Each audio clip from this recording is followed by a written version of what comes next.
bienvenue dans le podcast Biomécanique. Je suis Jérôme Cazerolle, ostéopathe à Montréal, et dans ce podcast, je vous propose de partir à la rencontre de sportifs, d'athlètes et de spécialistes de leur domaine. Pour mieux comprendre la mécanique du corps et de l'esprit, pour vous aider à être plus performant au quotidien, et surtout en meilleure santé.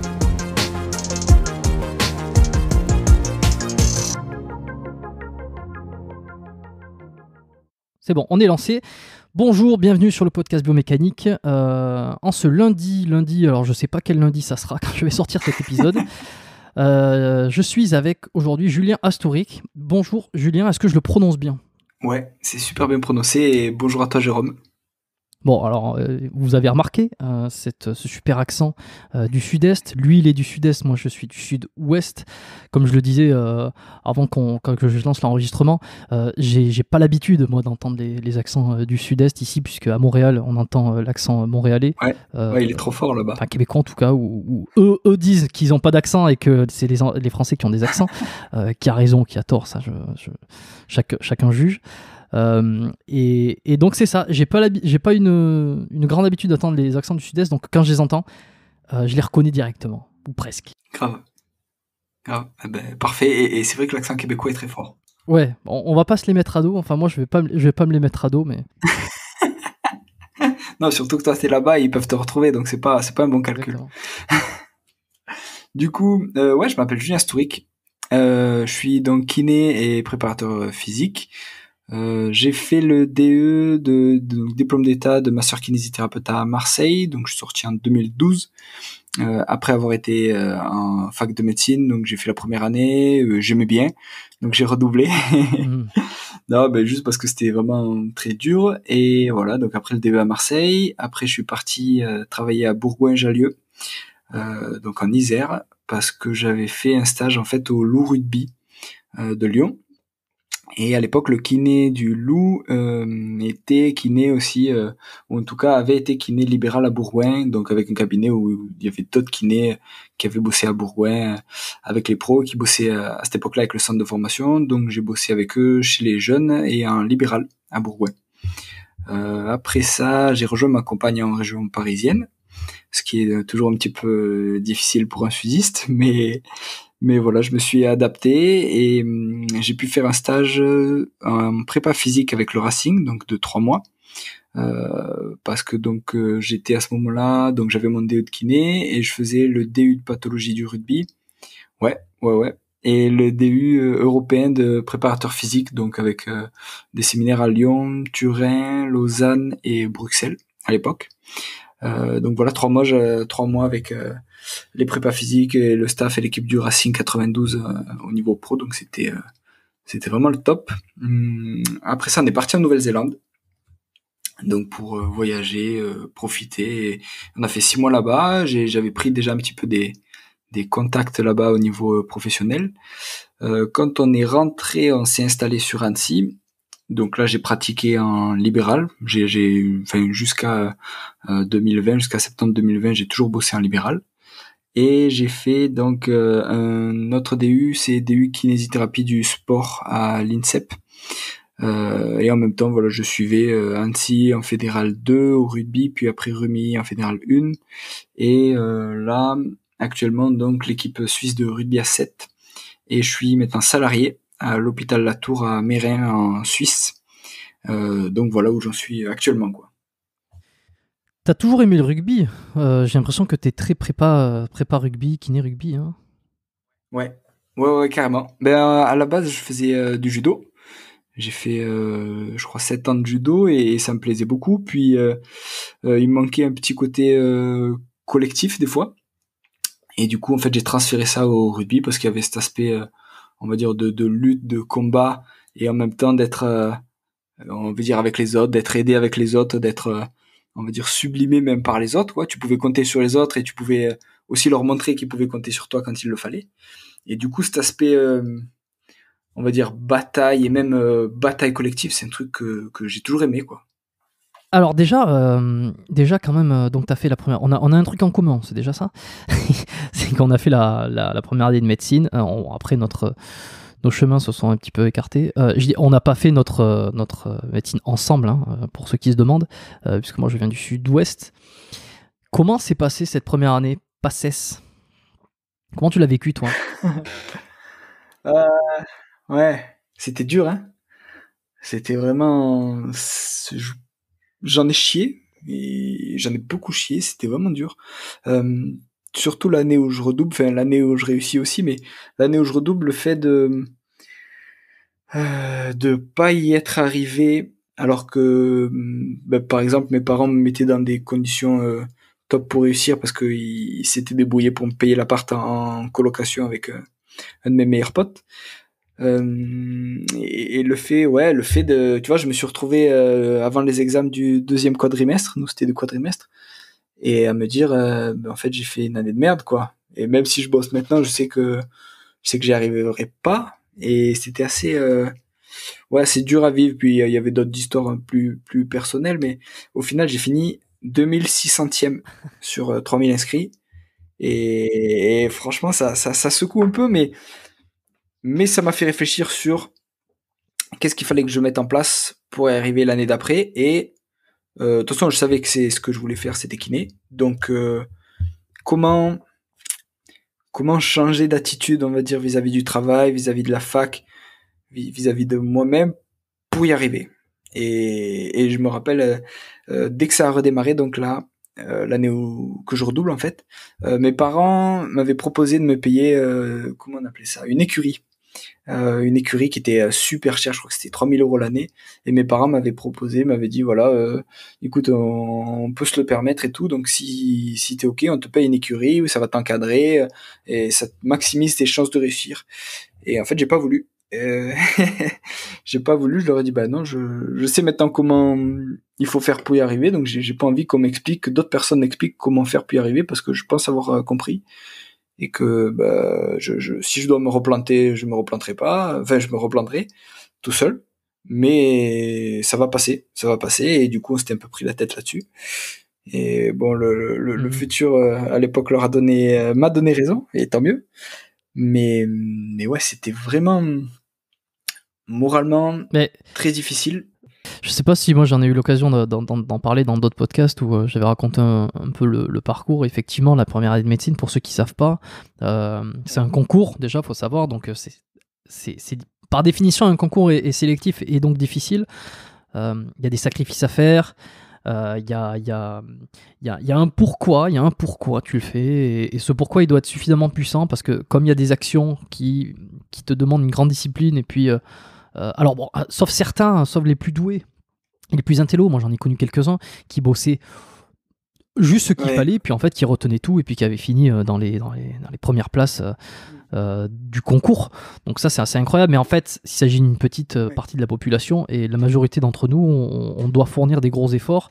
Donc il te faut un gros pourquoi, il te faut une grosse discipline, il te faut une bonne organisation aussi, plein de choses qui peut-être lorsque tu as 18-20 ans te manquent, parce qu'on va pas se le cacher, quand tu sors des études et que tu arrives là-dedans, si tu veux t'organiser pour travailler, et puis être autonome et puis quand tu changes de lieu, de ville, que tu deviens un vrai étudiant et qu'il faut te gérer en plus, beaucoup de changements et qui ne facilitent pas, on va dire, la bonne mise en place d'une... Enfin, pour passer le concours, pour être bien classé dans le concours, quoi. Ce qui fait que je me suis un peu perdu sur l'idée que j'avais dès le départ.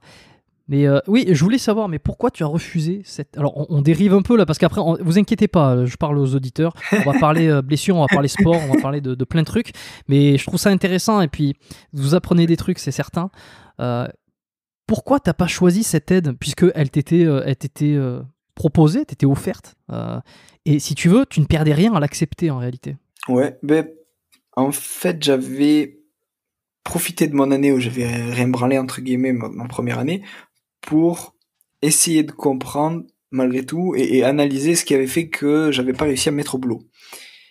Et je voulais surtout pas qu'on m'explique, tu vois, par exemple, c'est des trucs à la con, mais moi j'aimais relire et réapprendre le cours, tu sais, donc j'allais en cours ou pas, je stabilotais à bloc moi j'adore griffonner sur le papier, tu vois, donc je mettais des plus, des cœurs, des ITR pour mettre que c'était intéressant, je mettais plusieurs couleurs, etc.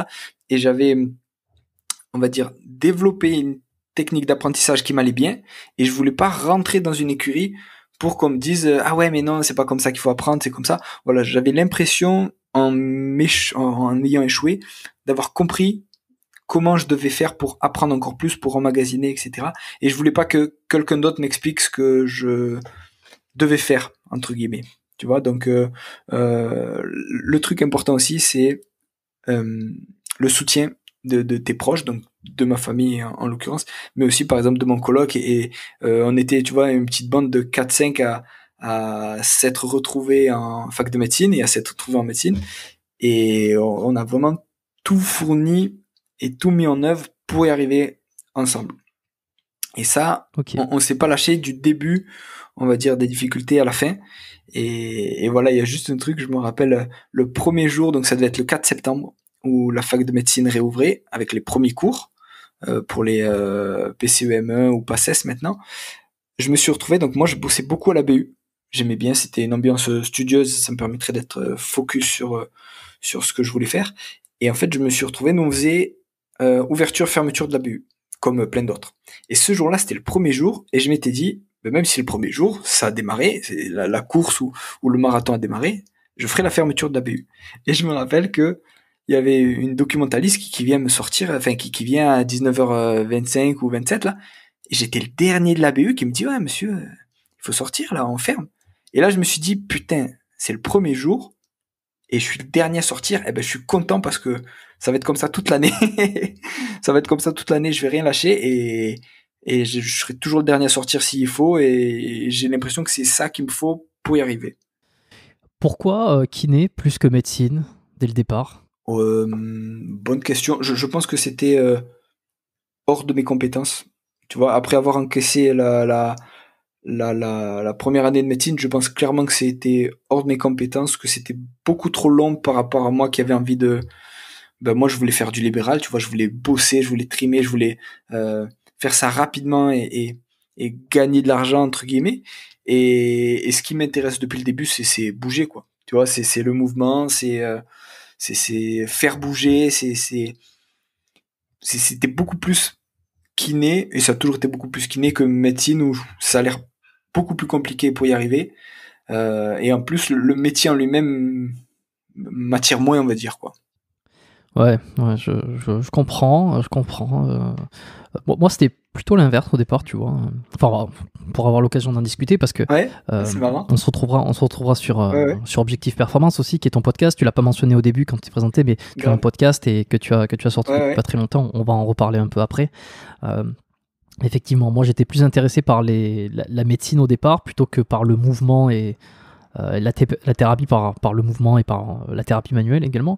Et c'est après que je m'y suis intéressé. Ouais. Et maintenant, je suis là-dedans. Mais c'est vrai qu'au départ, moi, j'étais plus médecine. Donc c'est pour ça que je voulais savoir pourquoi tu étais plus kiné. Tu voulais faire ça depuis longtemps? Est-ce que tu as été un sportif depuis tes débuts Ouais, alors ben j'avais commencé le judo à 4 ou 5 ans, et puis ouais, depuis toujours judo, beaucoup de judo, après rugby, puis moi je joue au foot régulièrement avec mes potes parce que bah, dans le sud, et je pense notamment en France et peut-être dans beaucoup de pays du monde, ben dès que t'es avec tes potes, tu sors un ballon et tu joues au foot, quoi. Mais ouais, c'était depuis la troisième, en fait, j'avais fait mon stage de troisième avec des kinés, et je m'étais dit putain, c'est un super métier, quoi. T'essayes de soigner des gens, tu discutes, en même temps tu les touches, tu vois, c'est ce côté, on va dire, manuel, de toucher physiquement des gens et d'essayer de les soigner avec tes mains. En même temps, tu fais fonctionner ton cerveau parce qu'il faut que tu calcules ben, qu'est-ce que tu vas faire à ton patient pour qu'il aille mieux. Donc t'avais un truc vraiment, on va dire, aussi bien manuel que intellectuel, et au contact des gens, et on va dire centré sur les gens pour leur bien-être et pour qu'ils aillent mieux, qui me fait kiffer, enfin qui m'avait vraiment plu à la base et qui me fait toujours kiffer maintenant, quoi. D'accord. Ok, donc bon, tu te lances dans les études de kiné. Qu'est-ce qu'on apprend exactement à kiné? Pour ceux qui découvrent le podcast aujourd'hui, qui ne savent pas exactement qui je suis, après plus d'une soixantaine d'épisodes, je suis ostéopathe, je suis à Montréal, j'ai fait un cursus donc, d'école d'ostéopathie. Je n'ai pas le diplôme de kiné et j'ai reçu des kinés dans ce podcast, à savoir... Ah bah merde, alors c'est con de perdre les noms là. David Ferreira, déjà David Ferreira, Structural Ostéo sur Instagram, qui je passe le bonjour s'il écoute. Voilà, Alexandre Offray, encore plus récemment, où on a discuté un peu différence ostéo, kiné. Est-ce qu'il y a une vraie guerre? Qui a raison, qui a tort? Donc moi, c'est des sujets qui m'intéressent quand même, et surtout pour le côté pratique, quoi. Je veux dire, c'est pas tant d'être ostéo ou d'être kiné, c'est en quoi concrètement les compétences apprises dans les cursus te permettent d'améliorer soit la qualité de vie d'un sportif, soit ses performances directement, ou alors c'est lui faire passer ses douleurs, etc. Parce que voilà, quand tu es préparateur physique, tu es plus orienté vers amener une performance et prévenir les douleurs. Quand tu es thérapeute, tu es plus dans guérir les problèmes et les prévenir. Donc moi, c'est des questions que j'aime bien avoir quand même. Et qu'est-ce que tu as appris, toi, ton cursus de kiné? Qu'est-ce qu'on t'apprend pour peut-être les auditeurs qui sont en choix de se dire tiens, qu'est-ce que j'aimerais faire plus tard, les plus jeunes? Qu'est-ce que tu as appris en cursus de kiné? Ouais, c'est ça. Ouais, le plus intéressant, et on me l'avait vendu comme ça quand j'étais en première année de médecine, et ça nous avait, mes collègues et moi, beaucoup motivés. On avait TP massage des fesses. Voilà, donc ça s'est fait comme ça. C'est pas une blague en plus. On nous l'avait sorti comme, on pensait que c'était une blague, et en fait, non, tu vois, sur des douleurs lombaires, tout ça, ça peut carrément aider. Mais qu'est-ce qu'on apprend? On avait beaucoup de TP massage. Je me souviens notamment. Est-ce que tu as choisi ton bon binôme au moins? De quoi? Ah là, il faut être malin. Là, faut être super malin. Te mets pas avec ton pote ou avec qui tu es d'habitude, tu vois. Faut feinter, faut aller regarder un petit peu ailleurs, mais là, faut être malin. Voilà. J'en dirai pas plus. Mais ouais, on avait beaucoup de TP massage en première année. On avait un peu de thérapie manuelle, je crois, sur les 3 ans. Alors, à mon époque, c'était 3 ans. Maintenant, c'est passé en 4 ans. Qu'est-ce qu'on avait? Du renforcement aussi. Pas mal de cours sur le renforcement, pas mal de cours justement sur la biomécanique, pour reprendre le nom de ton podcast. Ça, c'était vraiment le top. Comment analyser... attends, on va s'arrêter 30 secondes sur ça, sur la biomécanique. J'ai reçu un commentaire récemment comme quoi quelqu'un disait mais en fait ça parle pas de biomécanique. Déjà, le podcast, c'est un nom, hein, donc déjà il faut remettre les choses dans leur contexte. J'ai choisi ce nom parce que biomécanique, la mécanique du vivant, bon, ça veut dire plein de choses. Si on est stricto sensu, la biomécanique, c'est vrai que c'est une discipline à part entière où c'est la vraie mécanique avec les forces, les tensions, les ceci, les cela. Eh bien, non, effectivement, je ne parle pas toujours de biomécanique, j'en parle de plus en plus rarement, parce que ce qui m'intéresse, c'est de comprendre des choses et puis d'aller en rencontre de personnes qui savent et qui ont soit de la motivation à apporter, soit des connaissances à apporter, soit des parcours inspirants, toujours autour du sport et de la santé. J'en profite pour faire une petite mise au point sur ça. De temps en temps, on parle un peu plus technique, mais les sujets techniques, je les dispatche un petit peu dans les sorties d'épisodes, parce que j'ai envie de m'adresser à des gens qui... j'ai pas envie de m'adresser que à des gens qui sont experts et qui veulent de la technique. Exactement. Donc voilà pourquoi le podcast ne parle pas toujours de purement biomécanique. Mais en revanche, si on prend le biomécanique, la mécanique du vivant, on essaie de comprendre comment ça se passe d'un point de vue physique, d'un point de vue psychologique. Mais là, le fait que tu parles de bioméca, ça me permet de m'arrêter 30 secondes sur ce thème-là. On va remettre tout le monde d'accord. Qu'est-ce que tu as appris en termes de biomécanique? Est-ce que quels sont les grands principes et on va dire une définition que tout le monde pourrait comprendre de la bioméca et ce que tu as appris concrètement dans ton cursus? Alors sur une définition, je dirais pas mieux que ce que tu viens de dire, c'est-à-dire que c'est la mécanique du vivant. Pour nous, ce qu'on a appris, on va dire de manière concrète, c'est quelle amplitude un genou il doit fléchir pour faire du vélo, pour passer des escaliers, à quelle amplitude il doit tendre, est-ce que si un genou, il tend pas complètement, j'en parlais ce matin avec une patiente, mais est-ce que s'il tend pas complètement, c'est problématique? Est-ce que s'il tend pas complètement des deux côtés, est-ce que c'est problématique aussi? Donc voilà, c'est tout ce qui peut être, je pense, mesurable en termes de force, en termes d'amplitude, et tout ce qui peut nous utiliser à analyser comment la personne bouge et comment, par rapport à on va dire un standard de mouvement, comment elle devrait être, parce que nos métiers, nos buts, c'est de redonner du mouvement, et redonner du mouvement par rapport à un standard qui peut être la personne avant qu'elle soit blessée, ou par rapport à un idéal d'une personne saine, on va dire. Ok, donc on vous apprend les amplitudes de chaque articulation, qu'est-ce qu'est censé faire un genou, il est censé se tendre à 180, se plier à X%. Est-ce qu'on prend en compte les différences anatomiques, différences morphologiques entre entre deux personnes on a les variants, je ne sais plus comment on appelle ça exactement, les variants anatomiques entre différentes personnes. Pas tant que ça. Pas tant que ça, ça je l'ai... on va dire, je l'ai compris, et je m'y intéresse, on va dire, un peu maintenant, mais pas tant que ça. Tu vois, sur tout ce qui est insertion. Si, il y a un truc qui m'avait intéressé. On avait pas mal de TP aussi d'anatomie palpatoire, et on avait remarqué que j'avais un de mes potes du groupe de TP qui avait une insertion en plus du grand pectoral, je crois, et qui rejoignait carrément son biceps. Et en gros, quand il l'ouvrait, tu voyais vraiment qu'il y avait, on va dire, une structure un peu on va dire myotendineuse qui allait du grand pec, qui tirait vraiment, qui rejoignait quasiment le biceps, quoi.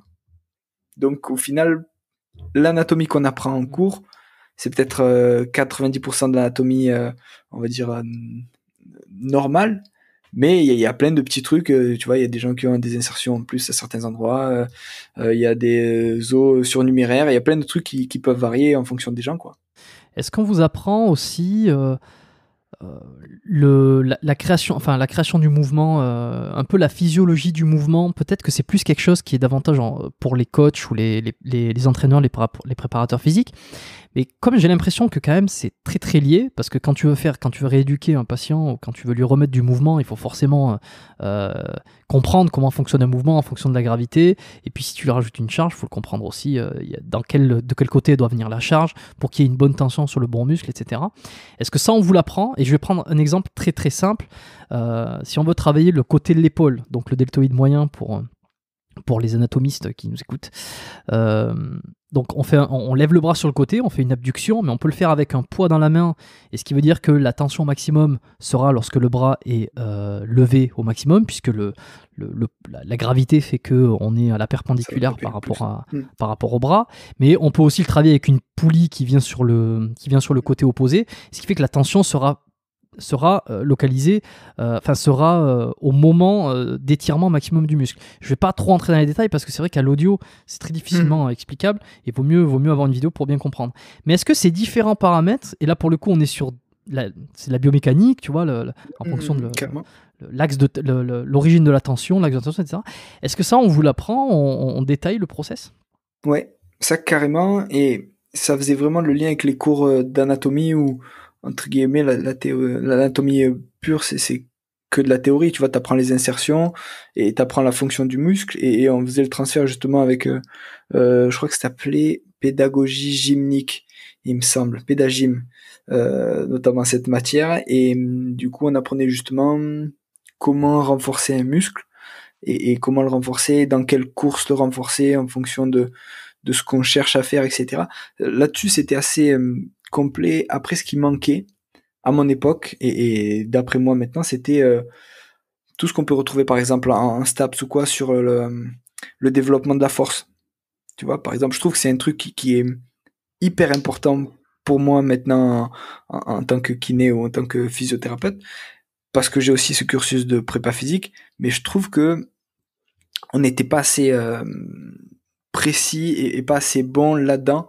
Et en tout cas, quand j'ai commencé à travailler, j'avais des gros déficits, tu vois. Enfin, si je caricature, on faisait 3 séries de 10 pour tout, quoi. Tu vois. En quoi la force peut aider à améliorer une condition de quelqu'un qui a des douleurs, par exemple? Ou toi, ça te sert directement d'avoir des principes de force? En tout. Par exemple, sur un LCA rompu, eh ben voilà, la personne a été opérée, elle a perdu de la force du quad, on a prélevé un bout de ses ischios pour la plupart d'entre eux. Donc ton quad il est dans les chaussettes, tes ischios ils sont dans les chaussettes. La personne en question elle veut refaire du ski, du foot, du hand, ce que tu veux. Et nous ce qu'on cherche à faire pendant les mois de rééduc, c'est retrouver du volume. Ça c'est, on va dire, important et tout ça, mais c'est surtout récupérer sa force par rapport au côté sain, si possible par rapport à ce qu'elle était avant, si on a pu la tester avant l'opération, mais retrouver sa force qui va, on va dire, lui permettre de vivre sainement et aussi lui permettre après de transférer sur son activité et d'être performante là-dedans, quoi. Ok, je vois. Donc, on vous apprend quand même quelques rudiments de la mécanique, en tout cas appliquer directement à un mouvement pour rééduquer. Oui. Qu'est-ce que tu dirais aujourd'hui un kiné, alors j'ai plusieurs questions qui me viennent, hein, mais un kiné, c'est quoi son rôle exactement aujourd'hui? Si on enlève ta casquette de prépa physique. Ouais. Demandez à vos patients, en fin de séance, demandez à vos patients ce qu'ils attendent de la séance de physio. Alors, maintenant, je suis en train de faire l'équivalence pour passer physiothérapeute, donc je parle de kiné, mais c'est pareil pour un physiothérapeute, mais 9 fois sur 10, quand on demande aux patients, qu'est-ce Attends, que vous attendez? quelle différence entre kiné et physio? Kiné, alors, il y a que en France qu'on s'appelle masseur kinésithérapeute dans le monde. Donc voilà, c'est intéressant à savoir. Et après, de partout dans le monde, c'est physiothérapeute. Donc là, vu que je travaille en Suisse, je fais l'équivalence pour passer physiothérapeute, mais en termes de compétences, ça change pas grand-chose à mes compétences. Ok, très bien. Ici aussi, hein, c'est les physios. Ouais. Effectivement, il n'y a qu'en France qu'on dit kiné. Et ici, kiné correspond à kinésiologue, qui est Kinésio, l'entraîneur en France. Donc, il m'a fallu un petit temps d'adaptation pour comprendre qui fait quoi. Mais maintenant, c'est très clair. Donc, je t'ai un petit peu coupé dans l'histoire. Excuse-moi, quand tu parlais, quand tu expliquais un peu le rôle le rôle de kiné. Qu'est-ce que fait aujourd'hui le kiné? Comment on le décrit précisément? Donc on demande à nos patients à la fin de notre bilan, qu'est-ce que vous attendez de la séance de nos séances de physiothérapie? 9 fois sur 10, c'est diminuer la douleur. C'est vraiment, et c'est vraiment ces mots-là qui sortent, diminuer de la douleur. De temps en temps, il y en a un qui te dit, voilà, dans 15 jours, j'ai un match, je veux jouer. Voilà, mais 9 fois sur 10, c'est diminuer la douleur. Donc, je pense, à mon avis, qu'un kiné, physio, le but, c'est diminuer de la douleur et restaurer, on va dire, la fonction et ce que la personne, elle peut faire déjà dans la vie quotidienne et après, en fonction si elle a un sport en particulier. Mais diminuer la douleur, c'est, je pense, le plus important. Ok, bah ça c'est le motif pour lequel les gens ils viennent voir les kinés. Et concrètement, qu'est-ce que toi tu fais quand on vient te voir pour ce type de motif qui est une réduction de la douleur? Qu'est-ce que tu fais concrètement? Je les frappe à un autre endroit. Non, blague à part. On se souvient tous de cette scène dans Les Bronzés font du ski où au final il lui met une gifle. Non, il demande à son ami, mais lui un coup de bâton au moment où je lui réduis sa luxation, comme ça passera plus inaperçu. Sauf qu'il faut le faire au même moment parce qu'il le fait juste après, donc la meuf elle écope des deux problèmes, quoi. Au final, c'est de l'éducation thérapeutique à la douleur, mais sur une version pratique.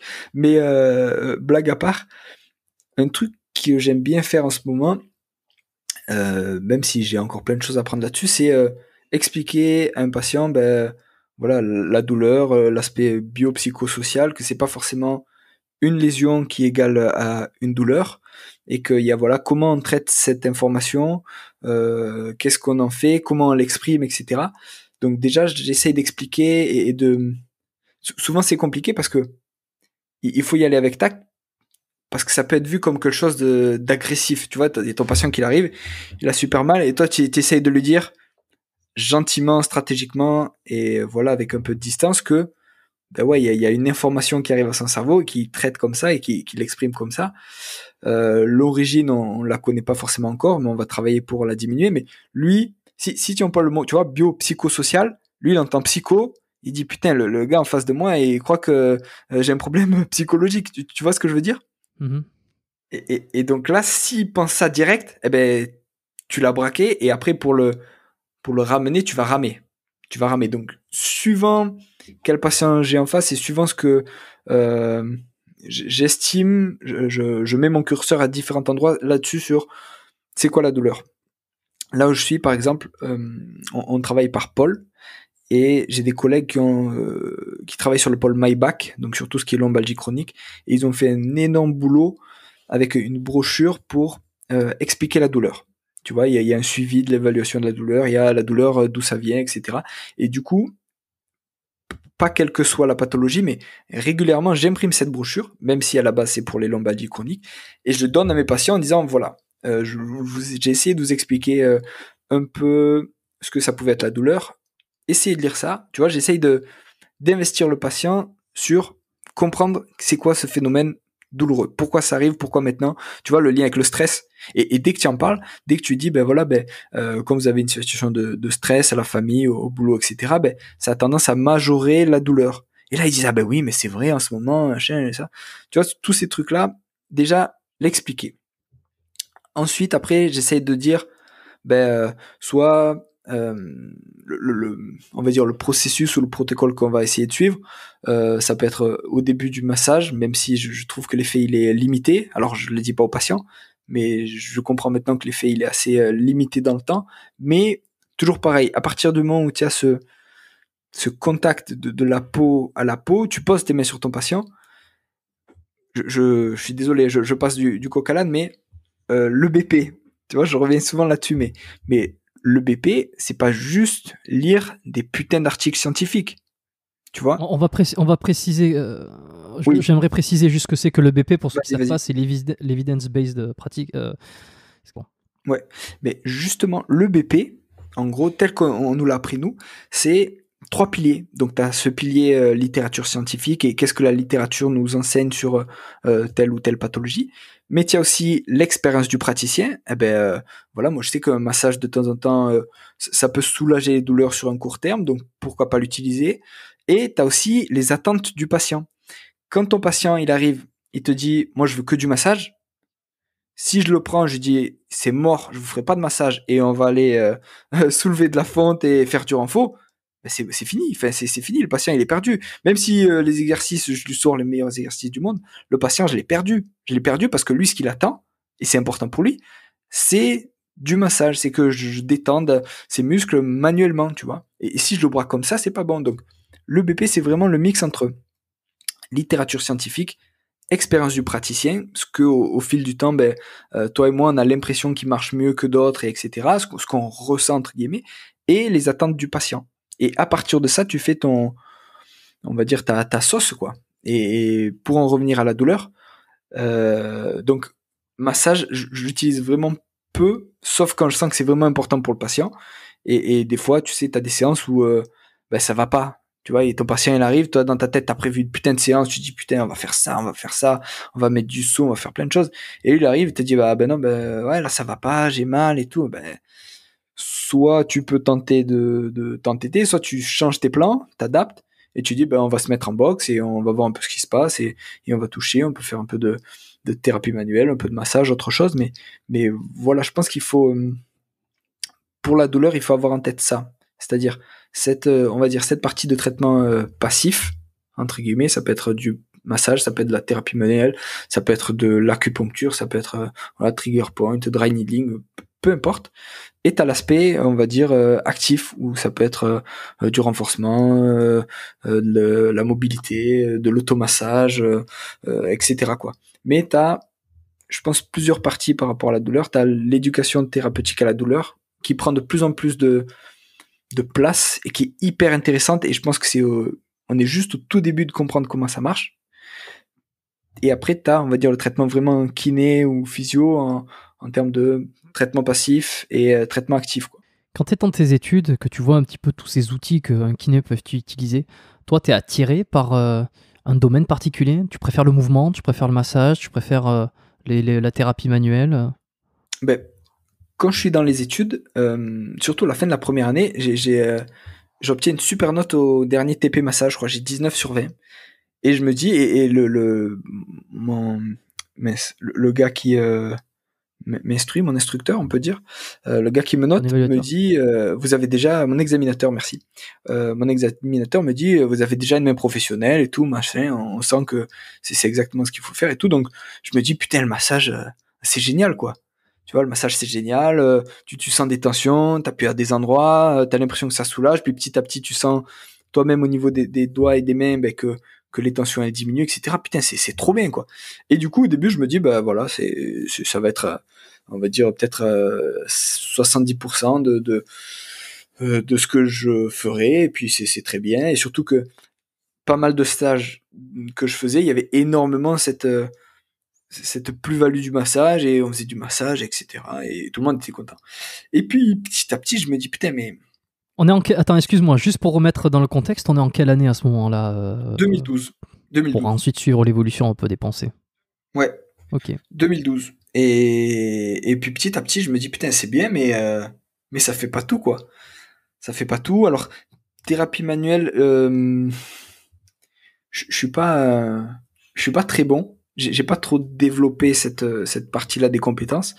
Et bon, c'est dommage, et j'aimerais prendre du temps pour m'y mettre, mais donc au début, je me dis un peu de massage, beaucoup de massage, et un peu d'exercice, tu vois, un peu de renforcement, et thérapie manuelle, le peu que je sais faire, j'essaie de le caser de temps en temps, mais vraiment, c'est une partie de ma pratique que j'ai pas beaucoup développée. Puis, je me rends compte que, ben, il y a des gens qui viennent, tu vois, je fais des remplaces, je fais des trucs, il y a des gens, ils viennent, ça fait 5 ans, ils ont, toutes les semaines, ils ont leur putain de massage, mais ça fait 5 ans. Tu vois, et petit à petit, putain, je réfléchis, je me dis, attends, mais pendant 5 ans, t'as mal, tu viens, et ton médecin, il te fait les ordonnances pour venir, mais ça fait 5 ans que tu viens, que t'as ton petit rituel, ben voilà, d'abord un peu de chaud, machin, après le massage et tout, et je me dis, mais c'est pas ça le but de la kiné. Est-ce que c'est pas aussi un problème, c'est pas un problème d'éducation de la personne en elle-même qui en fait se dit, est-ce qu'il faudrait pas la recadrer à ce moment-là, et puis tu vas le développer, c'est un peu comme si la personne, pendant 5 ans, en fait, elle avait accepté que le fait qu'elle ait mal, ça soit une condition normale, que ça sera toujours comme ça, et que, eh ben, elle vient de manière régulière, en fait, pour se soulager de la douleur, mais qu'en fait, son état de douleur, en fait, il est comme ça, il est tel qu'il est, il sera toujours comme ça. Et je pense que la personne pense comme ça, forcément. Et de lui dire, en fait, cette douleur-là, elle est pas normale, ou elle peut passer différemment, peut-être que la personne, ça rend pas compte, n'a pas conscience de ça. Mais je pense, et carrément, et je vais dans ton sens, je pense que la personne, elle est résignée, mais je pense que le rôle du kiné là-dedans, il est hyper important. Tu vois, si juste on se contente de faire du massage, je dis pas que le massage c'est pas bien, mais il faut qu'on comprenne le massage, quel effet ça a, sur quelle durée ça a, et quand ça fait 5 ans, se remettre en question en réfléchissant, voilà, est-ce qu'il n'y a pas autre chose, la personne elle souffre tout le temps, ça la soulage 24 heures, même elle lui dit, ah, le massage ça me fait du bien, ah ouais, ça vous a soulagé combien de temps, ah ben ouais, c'est ça, 24 heures, ça m'a fait du bien, après j'ai mis un peu de chaud, puis après j'ai eu mal pendant 6 jours sur 7, quoi. Donc c'est gênant, ouais, c'est gênant de se dire, putain, pendant 5 ans, on n'a pas proposé autre chose, on n'est pas capable de proposer, voilà, soit de la thérapie manuelle, soit du renfort, et du coup là, à partir du moment, moi ce qui me plaisait, c'était le mouvement, et là, il y a ça qui m'est revenu en pleine gueule en me disant, putain, mais gros, il est où le massage quand tu fais du mouvement? C'est toi qui bouges, tu vois? C'est mes mains qui bougent, la personne, elle est passive, elle fait rien. Alors, encore une fois, ça apporte certains aspects positifs, donc j'essaie de garder ces aspects positifs, mais après, il faut qu'on soit curieux pour proposer autre chose, et là, c'est passé sur voilà, tout ce qui est mouvement, tout ce qui est renforcement, tout ce qui est muscu, mobilité, étirement, c'est ce que je disais tout à l'heure, automassage, etc. Et là, j'ai cherché là-dedans, et ce qui m'a intéressé, c'est le côté aussi autonomisation du patient. Tu vois, des fois, moi, j'avais des patients qui venaient, qui avaient mal, qui avaient tout le temps le mal, tout ça, et je leur disais, mais attendez, on a vu sur la deuxième séance, donc la première, souvent, on fait le bilan, la deuxième, en majorité des cas, j'essaie de voir des exercices à faire avec eux, par exemple, je les filme avec leur smartphone, ou bref, peu importe, mais du coup, je leur prépare un programme pour qu'ils soient actifs dans leur éducation, qu'ils fassent à la maison. Et quand ça fait plusieurs séances qu'ils arrivent en disant ah mais non mais franchement ça marche pas, j'ai encore mal et tout. Ok, vous avez fait vos exercices à la maison?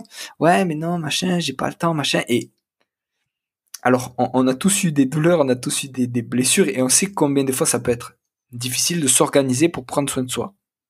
Tu vois, et il faut être on va dire indulgent là-dessus. Mais quand ça fait plusieurs fois et quand on a toutes les cartes en main pour prendre soin de soi, ne même pas essayer de prendre soin de soi avec toutes les cartes dans les mains, c'est vraiment qu'on cherche les problèmes. Tu vois, au bout d'un moment, et moi je leur dis, mais vous savez, moi mon dos il va très bien. Hein. Moi, mes exercices je les fais, moi ça va bien. Si vous voulez continuer à venir, vous allez continuer à venir, mais ça va pas évoluer. Tu vois, c'est vous qui avez les clés en main pour que ça aille mieux. C'est vous qui devez être acteur de votre rééducation, de votre prise en charge pour aller mieux. Tu vois, et cet aspect-là, bah, que j'ai développé, on va dire, petit à petit, je trouve qu'il est, il est fondamental. Voilà, impliquer les patients dans leur prise en charge, c'est eux qui sont en demande, c'est eux qui viennent vers nous, c'est hyper important, et de les faire adhérer, c'est ça aussi qui est super dur, les faire adhérer au traitement. Je reviens au patient qui avait mal pendant 5 ans, lui au final ce qu'il attendait c'était du massage. Donc pour arriver à le faire glisser vers du traitement actif, ça a été hyper progressif et tout ça. Et moi, donc, j'ai toujours préféré faire, depuis que j'ai compris, on va dire, la puissance du renforcement et de la rééducation active, j'ai toujours préféré faire que faire pour. Parce que je me suis dit, faire, je leur donne des clés individualisées, hein, puisque ça découle d'un bilan qu'on a fait ensemble auparavant, mais je leur donne des clés sur comment essayer de soigner telle ou telle douleur, comment augmenter sa force, on en parlait tout à l'heure, voilà, sur le quad, sur tel muscle, et qu'est-ce que ça va leur apporter par rapport à la gestion de la douleur. Mais je trouve que c'est hyper important d'avoir cet aspect actif et auto-prise en charge. Tu vois, souvent quand je leur dis, quand je parle d'automassage, je leur dis, ah ben c'est cool aujourd'hui, on va faire du massage. Alors là, tu le vois tout sourire et tout, et puis tu leur sors un gros rouleau qui te défonce, et là tu leur expliques, et après tu les vois couiner dessus. Mais, mais voilà, c'est de la prise en charge, c'est les dents, c'est un exemple, je sais plus, en formation, quelqu'un avait pris cet exemple-là et je trouvais marquant. On se lave les dents parce qu'on nous a expliqué, c'est l'hygiène bucco-dentaire, c'est important pour préserver la santé de ses dents, etc. Ton dos, qui va être ton dos pendant toute ta vie, si tu en prends pas soin en le faisant bouger, en le musclant, en l'étirant, voilà, encore une fois, en faisant de l'automassage, tout ça, c'est ton dos. C'est toi qui est moteur et qui est, on va dire, qui préside ton dos. C'est toi qui en fais ce que tu veux. Donc si tu vas avoir mal, fais rien, reste sédentaire, et tu verras que tu auras tout le temps mal. Et si tu as envie de comprendre comment ça marche et d'être acteur, fonce quoi. Et là, quand les patients ils sont actifs, c'est tout bénéf pour le thérapeute.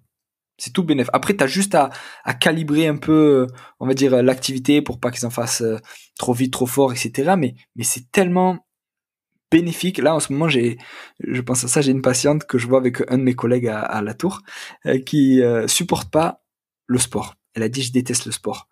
C'est la maman d'un athlète olympique en natation, et elle nous dit, je ne supporte pas le sport, je n'en ai jamais fait, vous n'arriverez pas à me faire aimer l'activité physique et le sport. Et du coup, on s'est mis comme objectif avec mon collègue d'arriver à lui faire aimer ça. Tu vois, mais elle fait plein de remarques du genre qu'elle supporte pas et tout, mais petit à petit, il est en train de se passer quelque chose, parce qu'elle voit que ça la soulage, parce qu'elle voit que quand elle fait ses exercices le matin, la journée elle est mieux, elle a moins mal, etc. Alors ça met beaucoup plus de temps, hein. Tu vois, c'est pas voilà, un exercice, bam, sédation de la douleur et ça y est, c'est fini. Ça met du temps pour développer des qualités musculaires. Mais si on s'y tient, si on est rigoureux, régulier, progressif, je trouve que c'est le top, quoi. Ouais, et c'est intéressant, je te rejoins à 200% sur tout ça. Je trouve qu'aujourd'hui, dans ma pratique aussi, qui est l'ostéo, malheureusement, elle est très orientée sur la passivité de la personne qui vient nous voir, beaucoup moins en kiné, puisque tu es dans la capacité à leur donner des mouvements, tu as peut-être un peu plus d'espace, tu vas leur donner des exercices, etc. Nous, on est beaucoup plus dans la thérapie manuelle, et des fois, je trouve que c'est un petit peu ce qui manque, cette idée et cette volonté à essayer d'activer le patient dans sa propre démarche. Je réfléchis beaucoup en ce moment sur comment trouver des moyens justement de leur donner un peu ces fameuses clés pour pas en fait qu'ils se contentent de se dire bon ben je viens chez lui tous les 3 mois, tous les 6 mois dès que j'ai mal, ou revenir plusieurs fois tu vois, chaque semaine pendant bon ça je conseille pas évidemment, mais revenir 3 fois non, c'est intéressant aussi de leur donner de quoi être autonome. Ça c'est ce qui manque un petit peu dans l'ostéo, mais parce que la philosophie est différente aussi, parce qu'on va chercher des origines qui sont différentes, d'où la complémentation avec une bonne approche kiné, ça c'est bien. Et le segment de population qui s'y prête parfaitement bien à cette autonomie, le fait de vouloir s'en sortir et d'être actif pour ça, c'est quand même le sportif. Et j'avais enregistré un épisode avec David Keane, qui était un ancien collègue ostéo aussi, où on parlait de ça. Je pense que j'en ai parlé aussi avec, comme je dis, avec Alexandre Offray, peut-être avec David Ferrer aussi, sur le fait que finalement un sportif, et puis peut-être sur le podcast de Upside Strength aussi, j'en avais dû en discuter, que le sportif, ce qui est intéressant là-dessus, c'est qu'il a une connaissance de son anatomie, en tout cas il a une certaine connaissance de son corps, de comment il fonctionne, en tout cas comment il doit fonctionner pour être efficace et performer dans son activité. Donc si tu veux, quand tu discutes avec lui, quand tu lui fais comprendre l'importance de faire des exercices, ou en tout cas quand t'es le bon diagnostiqueur, tu dis bon ben le problème il est ici, ça pourrait venir de ça, ça peut venir de ça, voilà ce que je retrouve ici, voilà ce que tu peux faire, il comprend et ensuite il est apte à mettre les choses en place si c'est des exercices d'étirement que tu lui donnes, etc. Donc c'est assez cool parce qu'en plus tu les revois. Moi j'ai pas de voilà, en ostéo tu ne revois pas les gens plusieurs fois, tu les revois, tu peux faire un suivi de 2-3 fois, mais tu vas pas les revoir toutes les semaines comme c'est le cas souvent en kiné. Et donc quand tu les revois un mois après, qu'ils te disent bon ben j'ai mis en place cet étirement, j'ai fait ça tout le temps, c'est agréable. Tu dis bon ben au moins je lui ai pas dit pour rien quoi, il le fait. Et si les résultats sont là et que c'est efficace, bon c'est encore mieux. Mais effectivement le sportif est bon pour ça, est un patient agréable parce que il comprend ce que tu lui fais, en tout cas il cherche à comprendre, au-delà de juste comprendre, il cherche à en savoir plus, et puis il va être actif dans son propre dans son propre traitement, quoi, dans sa propre guérison. Donc c'est peut-être pour ça aussi, parce que la philosophie que tu as et que tu veux développer me paraît très en accord avec le sportif, et c'est peut-être pour ça qu'ensuite tu t'es dirigé tranquillement vers la prépa physique et les sportifs en particulier, si je me trompe. Tout à fait. Après, c'est moi ce qui me plaît entre guillemets, c'est tous les sportifs. C'est-à-dire que ça dépend pas d'un niveau, mais à partir d'un moment où tu fais du sport et que tu peux avoir j'avais un patient, je crois qu'il devait avoir 70 ans. Il allait 3 fois par semaine à la muscu. Il faisait de la course à pied avec sa fille, il faisait du vélo, il faisait des randos, et le mec, il avait 70 piges et on lui en donnait 50, quoi. Le mec, il était taillé, quoi. Il était gainé de ouf. Bah alors, en parlant de gainé, bon, il avait des soucis de dos. Mais parce que voilà, il y avait certains mouvements muscu qui faisaient un peu pas super bien et tout ça, donc on a recalé ça et puis ça allait bien. Mais quel que soit le niveau, les gens sportifs et vraiment... tu vois, par rapport à la performance, au final, chacun a son niveau de performance. Tu vois, la performance, ça englobe tout le monde. Tu vois, ça englobe la petite mamie qu'on va faire marcher avec son rollator. Pour elle, faire un tour en aller-retour de couloir, pour elle, c'est de la performance. Tu vois, parce qu'il y a 2 jours, elle était alitée, qu'elle pouvait plus bouger, tout ça. Donc, se mettre en mouvement et la performance, c'est adapté à chacun, c'est-à-dire faire un petit peu plus chaque jour, se remettre au sport. Tu vois, quelqu'un qui est sédentaire, quand il se remet au sport, sa première séance de sport, c'est déjà de la performance. Tu vois, alors si on compare avec un champion olympique, on va dire ouais, c'est de la merde et machin. Non, c'est pas de la merde. Il se remet au sport, c'est de la performance. Tu vois, il faut qu'on soit là entre guillemets pour l'accompagner, pour pas qu'il perde cette régularité, etc.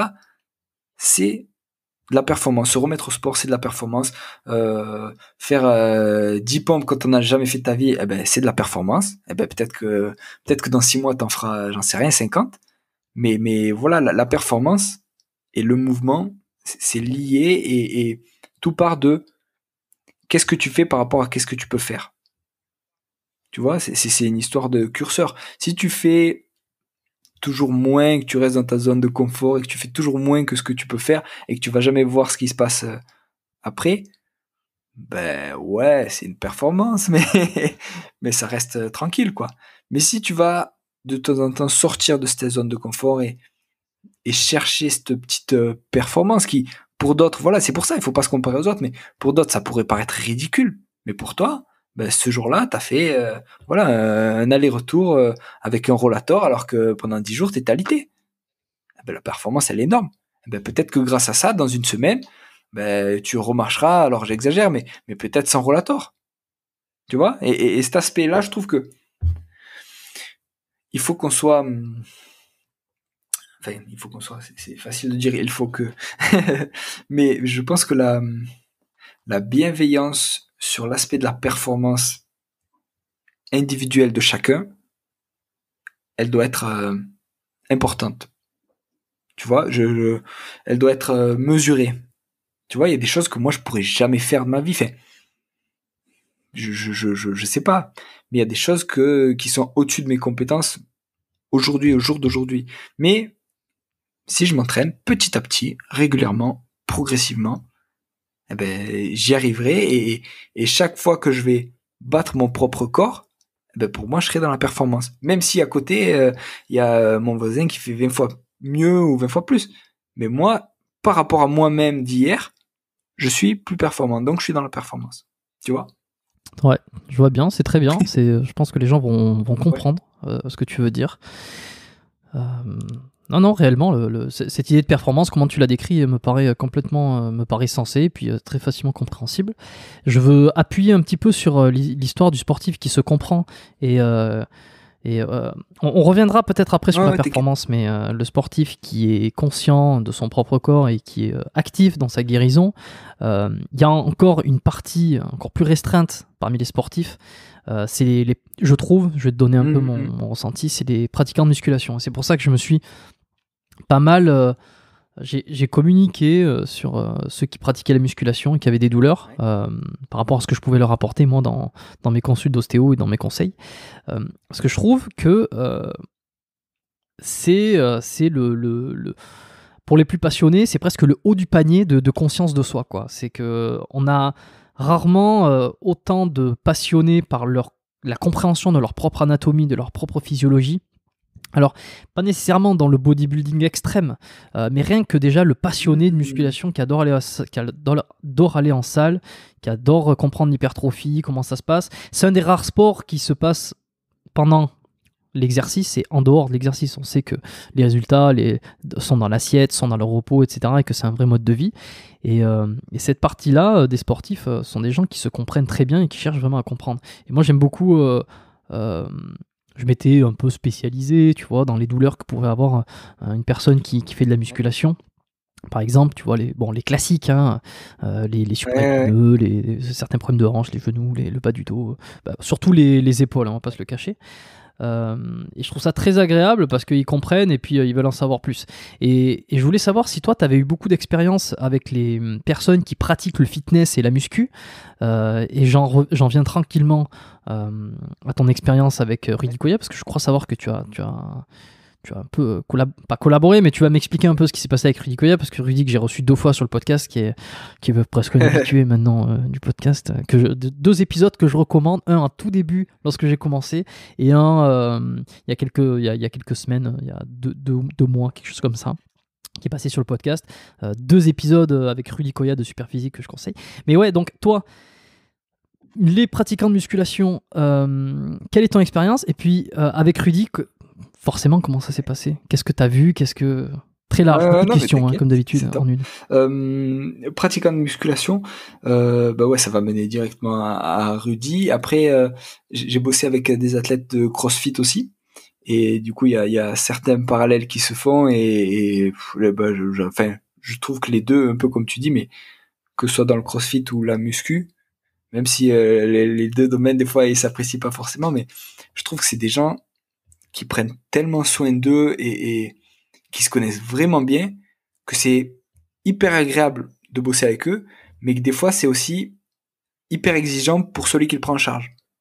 Tu vois, il faut que tu sois bon rapidement, parce que bah, si je commence à leur expliquer, ouais, bah, ça va mettre 3 semaines à aller mieux, moi, machin, et ils vont me dire, non, non, moi, je m'entraîne demain et je veux que ça aille mieux. Et là, donc, il faut que tu sortes, tu vois, l'artillerie lourde ou autre, quoi. Mais il y a une connaissance de leur corps parce que c'est des gens qui se renseignent, parce que c'est des gens qui sont passionnés, qui lisent, bah, qui écoutent des podcasts, qui se forment. Ça, c'est hyper intéressant et hyper appréciable. Et par contre, le revers de la médaille, c'est que les mecs, ils s'y connaissent super bien et ils veulent que la douleur ou le problème, il se règle comme ça, quoi. Tu vois, et du coup, ben, tu dis, ouais, ben là, faut décharger un peu, faut peut-être adapter, faut machin. Non, non, moi, demain, il faut que je fasse ça, c'est prévu. Tu vois, ils sont obtus. Mais c'est aussi grâce à ça qu'ils en sont arrivés là où ils sont. Tu vois ce que je veux dire? C'est parce qu'ils sont déterminés qu'ils en sont arrivés où ils sont. Donc, des fois, c'est plus difficile de dire à quelqu'un qui fait énormément de muscu, ben, là, faut calmer un tout petit peu au niveau de la dose pour remettre un peu semaine prochaine que pour d'autres patients, quoi. Mais c'est ça qui fait on va dire, le côté passionnant de la prise en charge des sportifs, quoi. Un sportif et un passionné, quand il arrive qu'il peut plus voilà faire de la muscu, qu'il peut plus courir alors qu'il avait un trail de prévu, que voilà ben, sur son programme et là il doit courir, eh ben c'est là où c'est excitant entre guillemets cette exigence. C'est là où tu dois te mettre au niveau de ce que ton patient il attend de toi. Et c'est ça qui fait on va dire le côté excitant du challenge dans nos métiers, quoi. Et pour en revenir à Rudy, putain, je sais plus depuis quand on se connaît, ça doit faire peut-être 4 ans, qu'il a pris rendez-vous chez nous à l'époque où je bossais sur Annecy, et moi je le connaissais pas du tout. Et c'était donc sur mon bilan, je dis bah voilà, qu'est-ce que vous faites comme métier? Du coup il me dit ouais, je suis coach sportif. Et je dis ah ouais, ok, puis je continue, puis tu vois en plus Rudy, putain, il a un physique, il doit faire 2 mètres, je sais pas, 95, peut-être un petit 100 kilos, donc balèze, tu vois. Et je dis oh, ok, coach sportif, puis après il m'explique un peu ouais, super physique, tout, puis le soir je vais regarder, tu vois, je me dis putain, super physique, je dis mais c'est immense son truc en fait, c'est une communauté qui est énorme et qui est hyper bien, tu vois, j'avais pas compris en fait. J'avais pas compris, et du coup après ben franchement nos séances on faisait de la réduc, mais on discutait, tu vois, on testait des trucs, et je dis ah ouais, mais ça peut-être tu devrais essayer de faire comme ça, tout ça, et il a tout fait pour me tanner, pour venir au Super Physique Gym. Et alors, des fois il dit que je suis pas venu, c'est faux. Voilà, je tiens à préciser, non, j'y suis allé. J'y suis allé ouais, pendant 3 semaines, un mois, je pense. Et tu rétablis la vérité Voilà, il faut le dire. en Il direct faut le live. dire. J'y suis allé 3 semaines à un mois. J'ai même un pote qui était avec moi, donc il peut témoigner. Je peux l'appeler s'il faut, parce que j'avais mon Pax. Je me suis paxé avec ma compagne, et du coup j'avais mon Pax de prévu. Et donc tu vois tout ce que je viens de dire sur les patients qui doivent être réguliers, progressifs, tout ça. Eh ben voilà, j'ai montré l'extrême inverse. C'est-à-dire que pendant 3 semaines, je m'y suis filé. Pour un résultat, ben, tu prends n'importe qui fait la muscu pendant 3 semaines, le résultat, il est pas ouf, quoi. Mais voilà, en tout cas, c'était top d'être avec Rudy, de passer ces moments-là, on débattait, en fait. Tu vois, on débattait, lui, il m'expliquait, ouais, mais ça, alors, tu penses quoi de ça? Et moi, ben, je lui expliquais ce que je ressentais, mais je dis, mais toi, du coup, toi, pour ça, tu fais comment tu te places, et quelle charge tu mets, etc. Et c'est comme on disait, tu vois, c'est comme avec toi, quand on parle avec des gens qui sont passionnés par ce qu'ils font, et quand on a la même passion, eh ben ça dure des heures. Tu vois, tu vois pas le temps passer. Et puis pareil, Rudy, je trouve que au-delà de l'aspect muscu, putain, c'est un mec qui apprend de plein de trucs différents, quoi. Tu vois, il bouffe des bouquins, mais comme toi, tu bouffes des céréales, quoi, tu vois. Tu vois, le mec, il apprend de plein de choses, et rien que quand tu discutes avec lui, et c'est pour ça. Je mange pas de céréales, moi. Mais c'est pour ça que, voilà, même les podcasts de Rudy, Leadercast ou quoi, bah, tu te régales. Alors, pareil, ça suscite le débat, et il y a des fois où on n'est pas tout à fait d'accord sur certaines choses, mais au moins on en parle. Mais quels sont vos points de friction, Alors, justement? il a fait un podcast une fois où il descendait le documentaire fait sur Teddy Riner.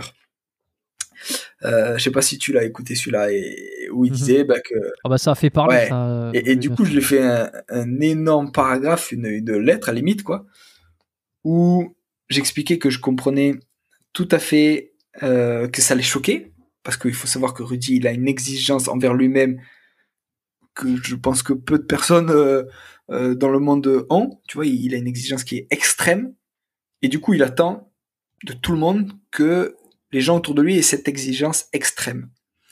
Donc, il comprend pas quand un mec qui a des résultats exceptionnels, parce que Teddy Riner, il a des résultats exceptionnels dans le judo, et je pense que ça restera comme un des plus grands judokas du monde, c'est pour dire. Il comprend pas que quelqu'un qui a ces résultats-là puisse se comporter comme ça.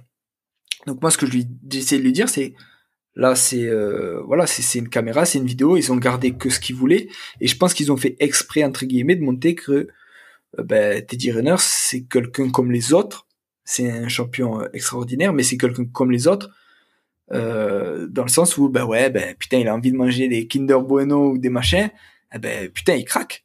Mais ce gars-là, c'est un gars qui s'est entraîné comme un acharné. Certes, il est talentueux, il a un physique hors norme, mais c'est un gars qui s'est entraîné comme un acharné. Et j'avais lu un livre justement de Teddy Riner où il expliquait que quand il est arrivé à l'INSEP, il était surclassé de 2 ans. Donc, tu arrives à l'INSEP, c'est l'élite du sport en France. T'es le petit dernier, t'as beau être un peu grand et costaud, je crois qu'il devait avoir 15 ou 16 ans, tu fais quand même gringaler par rapport à des mecs qui ont 20 ou 25 piges. Et en fait, il a servi pas de punching ball, mais les plus grands l'ont pris comme voilà un partenaire d'entraînement, mais il avait 2 ans de moins, donc il a servi de voilà, il est passé à droite, à gauche, il s'est fait fracasser un petit peu, mais c'est grâce à ça qu'il s'est forgé, et c'est grâce à son exigence sur certains moments clés qu'il s'est forgé. Et du coup, ce qu'on montrait sur ce reportage, je trouvais que c'était pas représentatif de sa carrière et de l'immense champion que c'est. Et du coup, je disais à Rudy, remets ça dans le contexte de c'est la télé, on veut montrer que c'est un mec cool qui mange des chocolats, des crêpes, des machins. En plus de ça, il a une vie de famille et il a une vie de manager, parce que c'est une société aussi maintenant, Teddy Riner.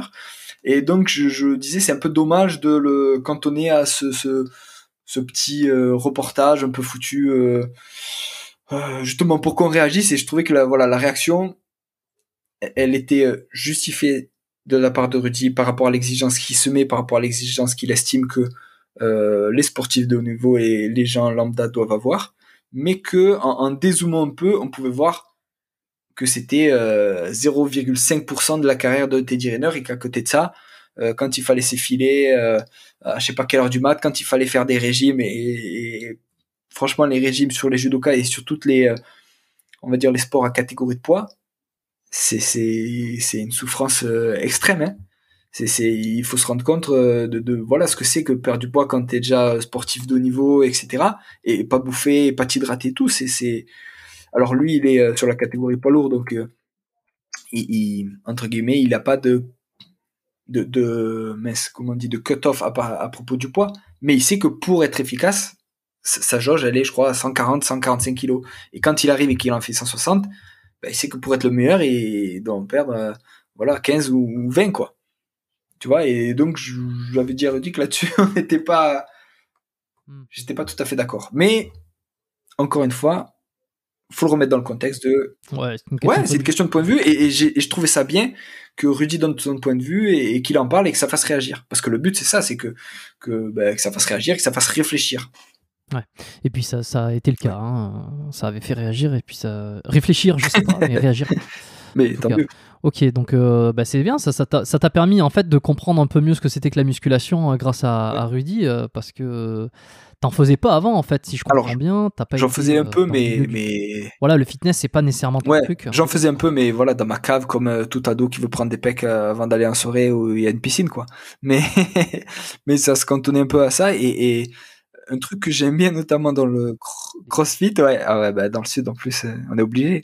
Mais un truc que j'aime bien dans le CrossFit, c'est tout l'aspect aussi haltéro, tu vois, et amener des patients, on va dire lombalgiques ou autres, à faire de l'haltéro. Encore une fois, on rebondit sur l'aspect performance. Pour quelqu'un qui a une lombalgie chronique, faire du soulevé terre, même juste barre à vide, c'est de la performance. Tu vois, par rapport, si on compare à Rudy, c'est bullshit, c'est rien du tout. Ou par rapport à un gars qui fait du crossfit. Mais pour ce gars-là, sur ce jour-là, par rapport à son passé et tout ça, c'est de la putain de performance. Tu vois, et il faut qu'on soit... et j'aime bien quand on est, on va dire, encourageant là-dessus. Tu vois, et quand je vois des physios qui bossent à côté de moi, voilà, qui encouragent leurs patients et tout, putain, je me dis, tu vois, c'est ce qu'il faut faire. Même si c'est un petit peu plus, tu vois, le fait d'avoir... quand on se met à la place du patient, je rebondis sur encore un truc, quand t'arrives, t'as mal au dos. Tu préfères un kiné, on va dire, hyper strict, machin, qui tire un peu la gueule, qui dit à peine bonjour, qui dit ouais, ok, on va vous faire du massage, on va mettre un truc de chaud, machin. Ou tu préfères un gars qui te bouge et qui t'explique, voilà, ça marche comme ça, on va essayer de faire ça, on espère que la douleur, ça va prendre du temps, mais on espère qu'elle diminuera au fur et à mesure des semaines, on va vous prendre en charge, mais c'est vous qui avez les clés pour votre performance ou pour votre prise en charge. Du coup, ça dépend vraiment de vous, et moi je serai là pour, tu vois, tout l'aspect coaching, au final, qu'on n'apprend pas forcément ou qu'on apprend sur le tas, quoi. Tout l'aspect entre guillemets, management de la personne, management de sa douleur, mais management de sa motivation. Si la personne, elle est pas motivée. Un truc aussi, je suis désolé, ça part dans tous les sens. Ça, c'est ce que j'avais remarqué. Si tu dis à tes patients sédentaires, vous avez mal au dos, il faut faire 1 heure des exercices qu'on a vus ensemble tous les jours. Dans la vraie vie, il y a 0 chance pour que ça marche. C'est impossible. Le mec, il est sédentaire, il passe de sédentaire à 1 heure de sport tous les jours, même pas, il se dit j'essaye. Si par contre, tu mets des petits, tu vois, des petits steps, tu dis on va commencer, on va faire 2 fois 10 minutes dans la semaine. Tu vois, pareil, si on regarde de loin, les gens ils vont me dire 2 fois 10 minutes, à quoi ça va servir? Ouais, mais 2 fois 10 minutes, il part de 0. 2 fois 10 minutes, il est dans la performance, c'est énorme pour lui. Mais 2 fois 10 minutes, s'il s'y tient, il va voir qu'il tient, entre guillemets, souvent, moi, par exemple, j'utilisais ça avec les ados pour rigoler. Quand on ciblait les exercices à faire, donc je l'écrivais sur le tableau, je disais, il y a ça à faire, tac, tac, tac, je filmais, tac, tac, tac. Et je dis, et après, on négociait. Tu vois, c'était comme une prescription, mais on négociait. Je disais, est-ce que tu te sens de faire 4 fois 15 minutes dans la semaine les exercices? Ah ouais, mais non, machin, j'ai le foot, j'ai la play, j'ai le machin. Ok, 4 fois, c'est trop. Est-ce que 3 fois, tu penses que c'est possible? Ah ouais, 3 fois, je vais essayer. Ok, pas de souci. Tu essayes, on signe un contrat moral, ou à l'époque, c'est une époque qu'on connaît plus maintenant, mais on pouvait serrer la main, tu vois, on serrait la main, et le but, c'était que l'ado, il adhère à ce traitement, quoi. Et si tu mets la barre trop haut, tu le perds. Parce que lui, dans sa tête, il dit putain, le kiné m'a fait faire ça, tout ça, il m'a dit que je devais le faire à la maison, j'y arrive pas. Tu vois, ça tourne, et il est dans on va dire, un cercle d'échecs. Alors que si tu diminues un peu tes exigences en disant, je vais le faire accrocher, tu vois, je vais le faire accrocher sur quelques petits exos, un petit peu, souvent 10 minutes, 2 fois par semaine, 3 fois par semaine, j'en sais rien. Et que il voit que ça commence à aller un peu mieux quand il fait les exercices. D'accord? Toi, dans ta tête, tu sais bien que 2 fois 10 minutes par semaine, c'est pas suffisant. La semaine d'après, si ça commence à aller bien, qu'il a adhéré, bam, tu passes à 3. Et puis ainsi de suite, la semaine prochaine, si ça va bien, tu passes à 4. Mais tu vois cet aspect de... Progressif. Exactement. Progressif, et voilà, c'est déjà de la performance pour des gens qui viennent qui faisaient rien avant, quoi. Ouais, je te suis, et je veux revenir sur, parce que la rééduque, tout ça, c'est hyper intéressant. Pour faire le pont avec ma propre pratique, tu disais tout à l'heure que la thérapie manuelle, c'était pas un truc qui te faisait grandement kiffer pendant tes études. Alors déjà, je voulais savoir pourquoi. Est-ce qu'il y avait une raison particulière? Comment ça a évolué?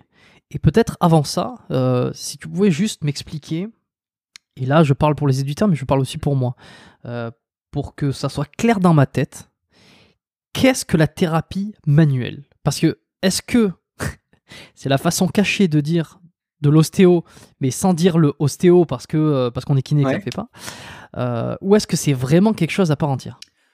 Je pense alors encore une fois, je suis pas du tout un expert sur la thérapie manuelle, mais pour moi, ça s'apparente à certaines techniques ostéo. Euh, sur tout ce qui est, on va dire, mais voilà, encore une fois, je suis pas du tout un expert, mais sur tout ce qui est mobilisation spécifique, sur des mouvements comme ça et euh, on va dire, des manipulations comme ça. Donc ça, l'ostéo et la thérapie manuelle ont voilà certaines, on va dire, compétences et certaines manœuvres en commun. Après, pour en venir au fait que ça m'avait pas attiré, je trouvais que par rapport à l'ostéo et justement à la thérapie manuelle, il y avait cet aspect dépendance, tu vois, qui me gênait en tant que praticien. Quand t'as mal, tu vois, ce qui me dérangeait, c'était que quand un patient avait mal, il disait ah ben voilà, je vais voir un tel, bam, tu vois, les mots qu'il employait, c'était il m'a débloqué, tu vois. Et je trouvais que ce mot, il me dérangeait entre Mhm. guillemets parce que je trouvais qu'il y avait un aspect, voilà, dès qu'il a mal, il sait que ben, il va voir son ostéo ou son thérapeute manuel ou son chiro, peu importe. Mais sur quelques manœuvres, pam, pam, pam, et après, ça va mieux. Et tu vois, il y avait un aspect, dès que j'ai mal, je vais à un endroit. Dès que j'ai mal, je vais à un endroit. Oui, alors je comprends cette idée de Ouais. on-off. Je comprends l'idée de ce que tu veux dire entre le on-off, je débloque le Ouais. problème. Et je suis d'accord avec toi. J'ai quand même besoin de te poser la Vas-y. question, de savoir si, est-ce que tu es d'accord que dans certains cas, ça suffit et combien, en termes de pourcentage, le fameux je débloque, ça va mieux, donc Ouais. on-off, il est pour toi valable dans combien de pourcentage des cas de douleur? Putain, alors là, alors je suis tout à fait d'accord que ça marche. Et c'est pour ça que moi-même, là où je bossais avant, en libéral, Je te pose des calls, je dis, mais c'est pour t'as discuter, hein, raison. t'inquiète pas, personne prendra ta parole. On n'est pas dans les études, on est dans des Ouais, faits. et on est là pour ça, et c'est ça qui est bien. Là où je bossais avant en libéral, j'avais un ostéo. Et du coup, ce qui m'arrivait de faire, et ça c'était top, c'était putain, quand je bloquais, par exemple, sur ouais, une entorse de cheville, sur un truc où vraiment, j'arrivais à un point où on n'y arrivait plus, entre guillemets. Alors, avant, si ça pouvait arriver avant qu'on arrive au bout, ben, c'était encore mieux. Mais par exemple, j'appelais mon collègue ostéo, et s'il avait, tu vois, entre deux patients ou quoi, ben, il venait, il me disait, ah, bah, attends, bouge pas, je check, il regardait un truc ou deux, le talus, etc.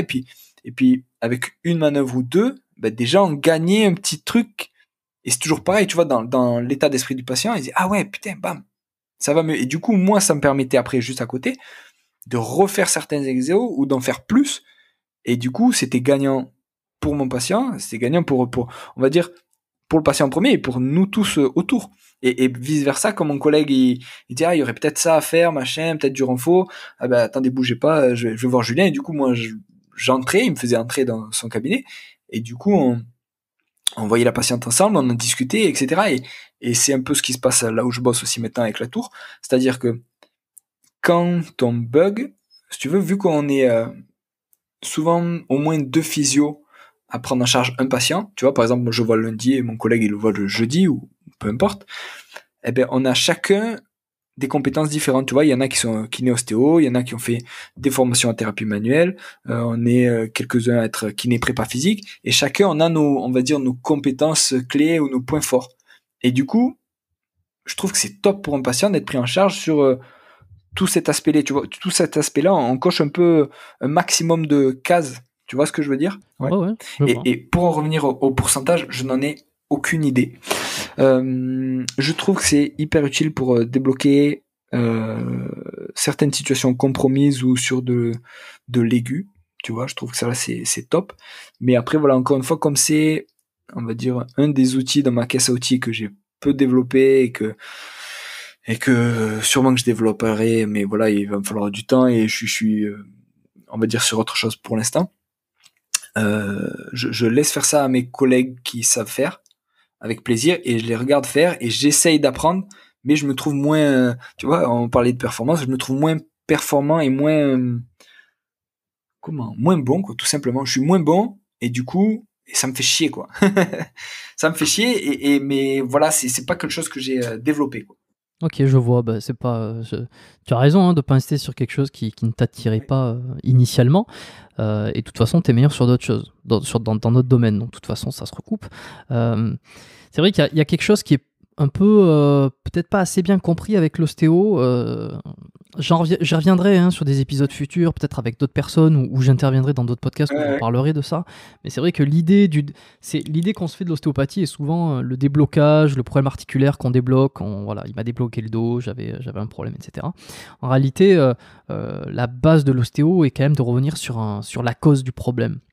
Et la cause du problème, souvent, c'est que si tu as une douleur à l'épaule, peut-être que cette douleur-là, elle est conséquente d'un problème au cervical ou au dos ou au bassin. Peut-être qu'elle est conséquente à 100%, peut-être qu'elle est conséquente à 80%. Et en fait, c'est d'essayer d'aller comprendre l'origine d'une douleur pour la traiter en sa profondeur. Je pense que la réalité de l'ostéopathie, elle est vraiment là-dedans. Après, chacun a ses approches, chacun a ses méthodes, chacun fait ses liens et ses chaînes. Et en fonction aussi des affinités et puis des outils qu'on utilise. Parce qu'en réalité, je te cherche un peu sur ça, sur la thérapie manuelle, mais effectivement, la thérapie manuelle, il faut juste y penser comme un outil. Ce sont des techniques, des façons de faire, et c'est dans quelle globalité on les reprend et dans quelle globalité on les applique surtout. Donc en ostéo, c'est vraiment sur cette idée d'aller chercher l'origine par des chaînes de mobilité, etc. etc. En kiné, bon, par une autre façon de faire, mais donc c'est ça, je pense que j'en rediscuterai un petit peu plus tard. Je voulais ton avis, pas sur l'ostéo parce que je pense qu'on l'a assez bien compris, pas non plus, à un moment donné je voulais te demander qu'est-ce qui t'avait empêché de faire une formation en ostéo parce que c'est un truc qu'on voit beaucoup et qui a répondu hein, sur le fait que tu n'étais pas un grand amateur de thérapie manuelle pour l'instant. Mais par contre ce qui m'intéresse c'est...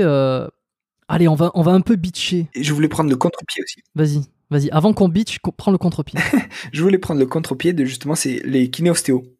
En fait, je me disais, je calculais aussi déjà par rapport à ce que j'aimais faire, et je me disais, il y a tellement de kiné-ostéo qu'en fait, pour s'en sortir et pour se démarquer, il faut faire kiné et prépa physique pour tout l'aspect. Tu vois, moi j'ai l'impression d'être un STAPS refoulé quoi, au final.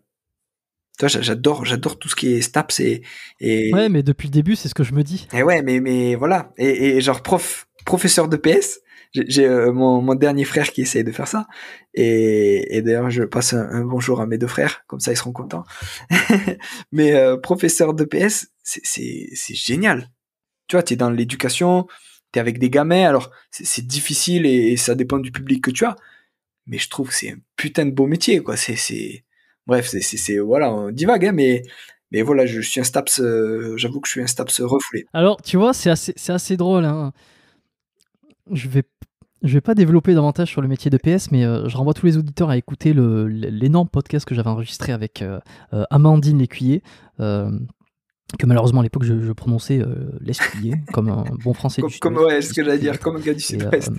Enfin, Amandine L maintenant, autant pour moi, si elle m'écoute, Amandine L, qui était passée dans le podcast, épisode... je suis désolé, je sais pas les numéros, je vais pas regarder. Où justement, elle avait raconté un peu son expérience du sport, le PS, quand elle était jeune. Voilà, j'y pense, c'est pas un truc dont je discute tous les jours sur le podcast, et puis on en avait parlé, et puis on avait parlé de son parcours qui était hyper intéressant. Si elle écoute, Amandine, je te passe le bonjour. J'avais adoré l'épisode qu'on a enregistré ensemble, et je recommande tout le monde d'aller écouter. Voilà, ça c'était juste pour le PS. Maintenant, je veux qu'on bitch 30 secondes. Ouais. Non, on va pas bitcher. Je veux ton avis sur ce que fait un peu... Enfin, pas ton avis, mais un petit peu ce que tu penses sur Major Mouvement, que j'apprécie beaucoup en tant que créateur de contenu. En tant que thérapeute, j'ai pas un avis très prédéfini. Je pense qu'il sait ce qu'il fait. Je l'ai pas rencontré personnellement, je suis pas allé dans son cabinet. Mais de ce qu'il propose sur sa chaîne, en tant que conseil, pour moi, ce sont des super conseils. Il fait très bien les choses. Et puis, il est en train de faire sa personnalité est en train de vraiment se mêler aux conseils pro qu'il donne. Je trouve que ça fait un super mélange. On le voit de temps en temps en train de faire des vidéos un peu plus pratico-pratiques avec des patients. Est-ce que tu les regardes et quel est ton avis sur lui, sa façon de faire en fait de la thérapie et de la kiné? Alors je veux pas être original, mais je suis un grand fan. Je suis un grand fan de ce qu'il fait par l'aspect positif. Tu vois, on en parlait. On va pas bitcher alors, merde. on en parlait tout à l'heure, mais l'aspect positif et dynamique. tu vois, un kiné, une des compétences d'un kiné, pour moi, c'est d'être dynamique, d'être entraînant. Tu vois, c'est un peu un entraîneur, tu vois, on dit un entraîneur, il doit être entraînant. Ben, kiné, ça doit être dynamique, ça doit être entraînant. Et je trouve que là-dessus, il est super balèze. Parce que, et je recommande même à mes patients d'aller regarder ces vidéos. Tu vois, quand je donne le fascicule dont on parlait tout à l'heure de My Back, là, de ce que mes collègues ont fait sur le pôle dos, souvent, je conseille aussi d'aller voir certaines vidéos de Major Mouvement. Je dis voilà, vous tapez Major Mouvement, bureau, tu vois. J'avais une patiente, j'aurais aimé qu'elle fasse certains mouvements par rapport à son bureau, tout ça, et par rapport au stress que ça lui procure. Je dis bah, peut-être essayer machin, quelques mouvements yoga au bureau, tout ça. Et il me semble qu'il a fait un truc là-dessus, donc j'ai dit tapez sur YouTube, pour ne pas le citer, Major Mouvement bureau, et vous allez sûrement trouver une petite capsule. En plus, le format, il est vraiment bien foutu. Donc je trouve que il donne une super image de notre profession, une image jeune, dynamique et en mouvement, tu vois, Major Mouvement.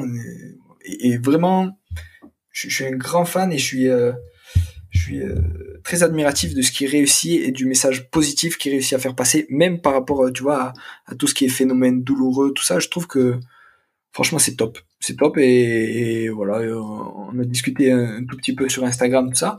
Et j'ai écouté pas mal de podcasts aussi de lui où il a été interviewé et ça a l'air d'être en plus un sacré bon mec, quoi. Bon, Grégoire, si tu nous écoutes, t'as entendu ça, t'as un véritable fan Ouais, de grave. la personne de Julien Astourik. Et puis, j'en profite, Grégoire, si tu nous écoutes, tu sais que j'aimerais bien t'avoir sur le Putain, ça podcast, serait bien. biomécanique. Ça me ferait extrêmement plaisir. Mais au-delà de me faire plaisir, puisque bon, il s'agit pas de me faire plaisir, il s'agit de faire plaisir aux auditeurs. Et ça serait super bien. Donc, Grégoire, si tu m'écoutes, voilà, tu peux répondre, tu peux répondre à mon email, je te recontacterai. Ah, il fait plein de trucs. Tu vois, on n'a pas bitché sur toi. Non, Et en réalité, ouais, je suis peut-être pas un aussi fan que Julien, mais c'est vrai que je trouve que ce qu'il fait est toujours très très intéressant et j'ai pas, je sais pas, des fois, trois petites choses, tu vois, où on pourrait débattre, mais je recommande à tout le monde d'aller suivre ce qu'il fait. Est-ce que tu penses qu'un kiné peut entraîner efficacement, a le bagage de compétences pour entraîner quelqu'un? Et quand je parle d'entraîner, c'est l'équivalent d'un coach, par exemple. Et la question sous-jacente, c'est est-ce que, en fait, le métier de coach, c'est pas une sous-catégorie de kiné au final? putain, je vais avoir des emmerdes avec tes questions. Euh, euh, Je sais, je sais. je pense que non. En vrai, je pense que un peu comme kiné et ostéo, je trouve qu'il y a des compétences transversales et qu'on se partage. Il veut pas les emmerdes, Non, hein. mais non, Il veut pas les emmerdes, Julien. T'as pas envie de les avoir, hein. T'étais à deux doigts de dire oui, et puis finalement. c'est pas que j'aime tout le monde, mais par rapport au coach, je pense aussi, alors ça va faire très fleur bleue entre guillemets, mais je pense que nous les kinés, et je me mets dedans, on doit prendre de tout le monde. Et je pense que l'aspect, tu vois, un peu fitness, un peu entraînant, un peu motivationnel, nous les kinés, on a à prendre des coachs. Après l'aspect pathologie, anatomie, biomécanique, physiologie, je pense honnêtement que les kinés, on est mieux formés que les coachs. Mais l'aspect, voilà, entraînant, montrer l'exemple, tout ça et comment, tu vois, par exemple, l'aspect prépa physique. En fait, si je peux Ouais. résumer, la hard skills, donc qui est la compétence technique, tu penses que vous avez un peu plus de bagages, mais pour ce qui est de la soft skills, donc la capacité plus de communication, de tout ce qu'il y a autour, le coach est mieux formé pour ça. Oui, et je pense, enfin, pareil, je veux pas me faire des amis, mais je pense que c'est un truc qu'on ne développe pas, enfin, en tout cas, à mon époque, en école de kiné, c'est un truc qu'on ne développait pas assez et qui j'aurais aimé que ce soit développé plutôt que ce soit moi qui m'en rende compte, bon, après, c'est bien aussi, hein, mais que ce soit moi qui m'en rende compte plus tard et qui développe ça à travers d'autres formations, quoi. Tu vois, c'est un truc qui, pour moi, devrait faire partie d'une formation de base, quoi, au final. Tu vois, parce que c'est des compétences, on en revient toujours pareil.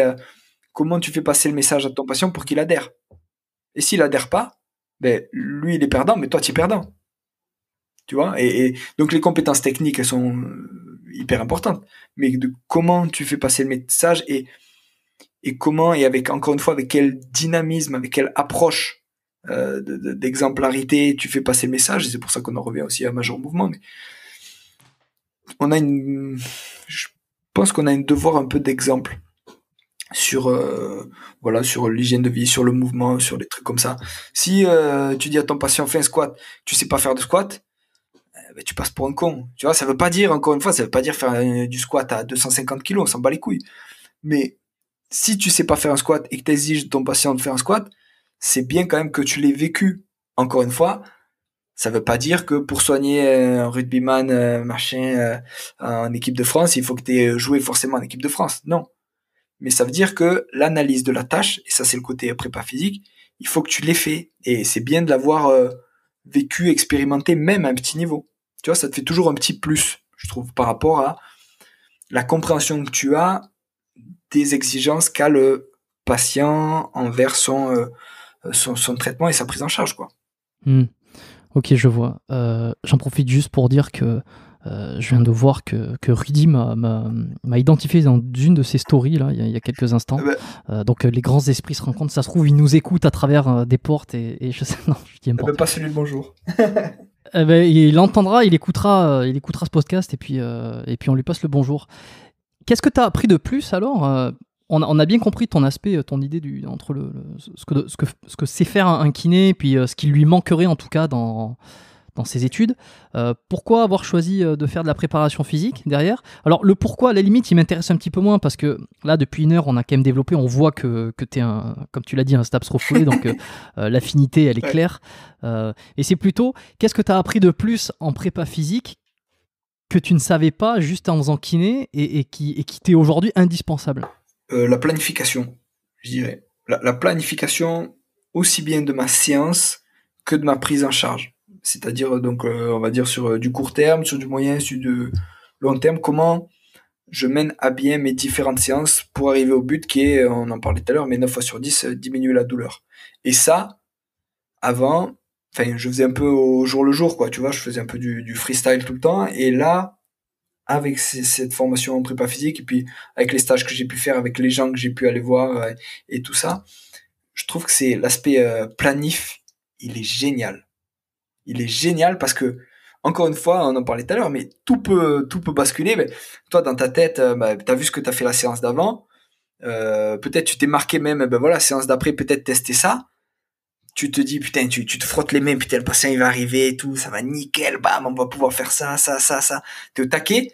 Et puis au final, tout est niqué parce que quand il arrive, il te dit, ben ouais, ben là j'ai mal de nouveau, machin, est-ce qu'on peut faire autre chose? Et du coup, ben tu réorientes et du coup, ben ta planif, elle est sur du court terme, elle est, entre guillemets, elle est baisée. Mais par contre, sur du moyen terme, ben tu peux encore atteindre tes objectifs et sur du long terme, t'es toujours, entre guillemets, t'es toujours dans le jeu, quoi.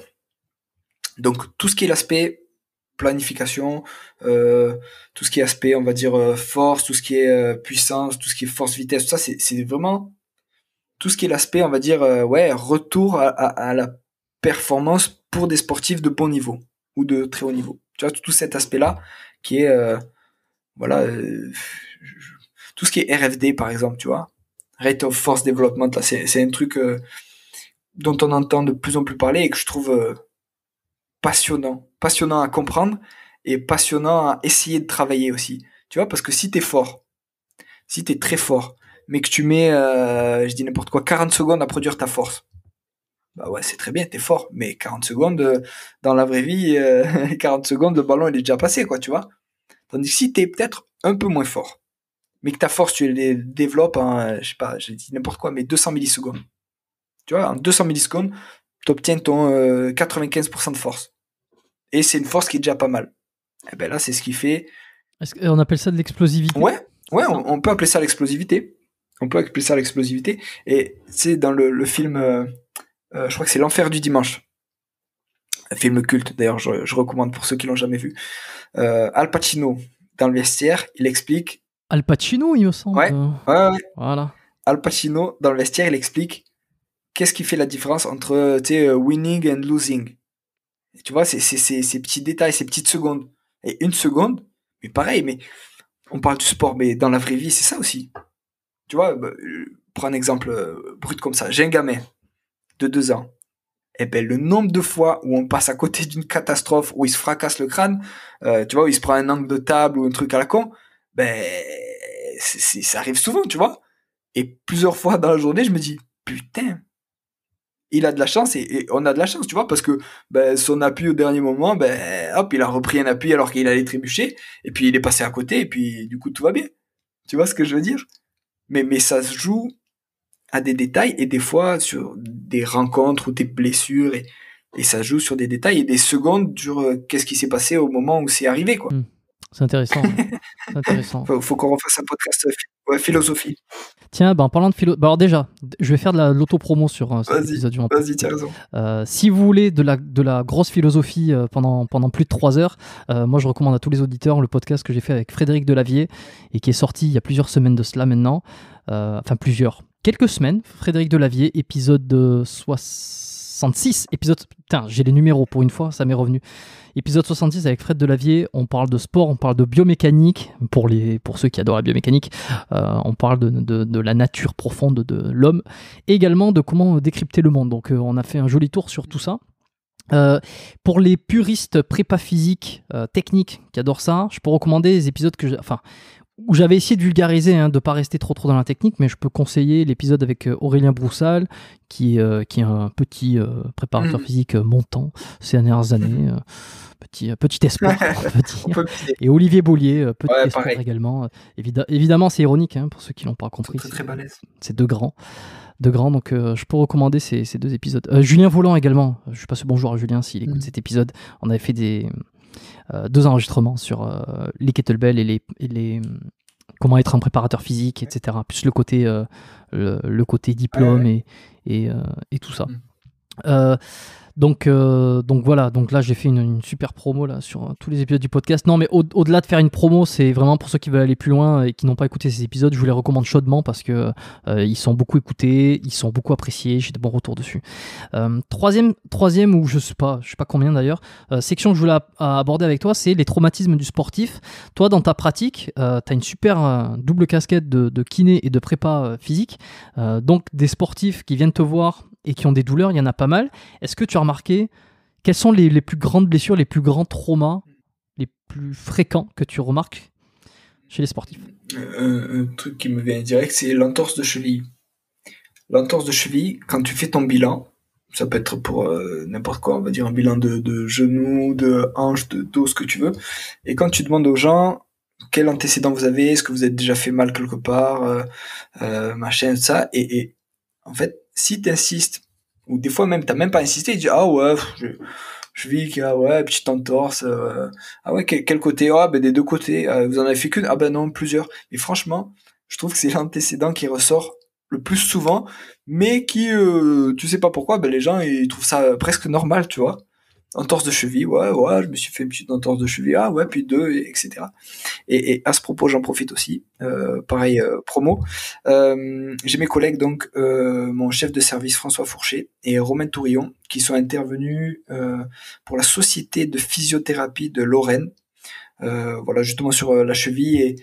Et là où c'était top, c'était qu'en gros, ils montraient ce qu'on pouvait faire nous à la tour à Mérin avec l'isocinétique et plein d'autres choses qui sont pas forcément répandues dans le monde libéral, mais ils expliquaient aussi sur ce qui peut se faire en libéral avec pas de matériel. Donc société de physiothérapie de Lorraine, Romain Tourillon, François Fourchet sur la cheville, c'est vraiment top, et ça fait vraiment la revue de ce qu'on peut faire et ce qu'on peut demander pour être entre guillemets meilleur là-dessus.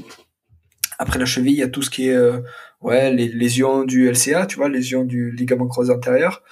Ça, t'en vois beaucoup, et quel que soit le sport. T'as des lésions myoponevrotiques aussi, avec les ischios. T'as tout ce qui est tendinopathie, tu vois, des pathologies de surcharge. Après, moi, un truc qui me passionne, c'est tout ce qui est commotion. Donc, pareil, on parle beaucoup du rugby et de la boxe, mais hockey sur glace, je sais qu'en plus au Canada, c'est assez développé, mais hockey sur glace, t'as foot US, t'as même au foot classique, t'en as au judo.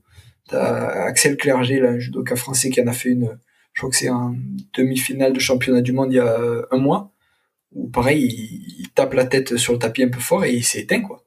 Et du coup, c'est intéressant de voir un peu comment il s'en est sorti, et on va dire les séquelles sur les semaines qui ont suivi qu'il a eu, et comment il a galéré pour re-avoir une vie normale, alors qu'en théorie, la commotion, il y en a qui te diraient, ouais, c'est juste, ça va, il a tapé la tête, c'est juste une commotion. Non, Une commotion, ça touche ton cerveau.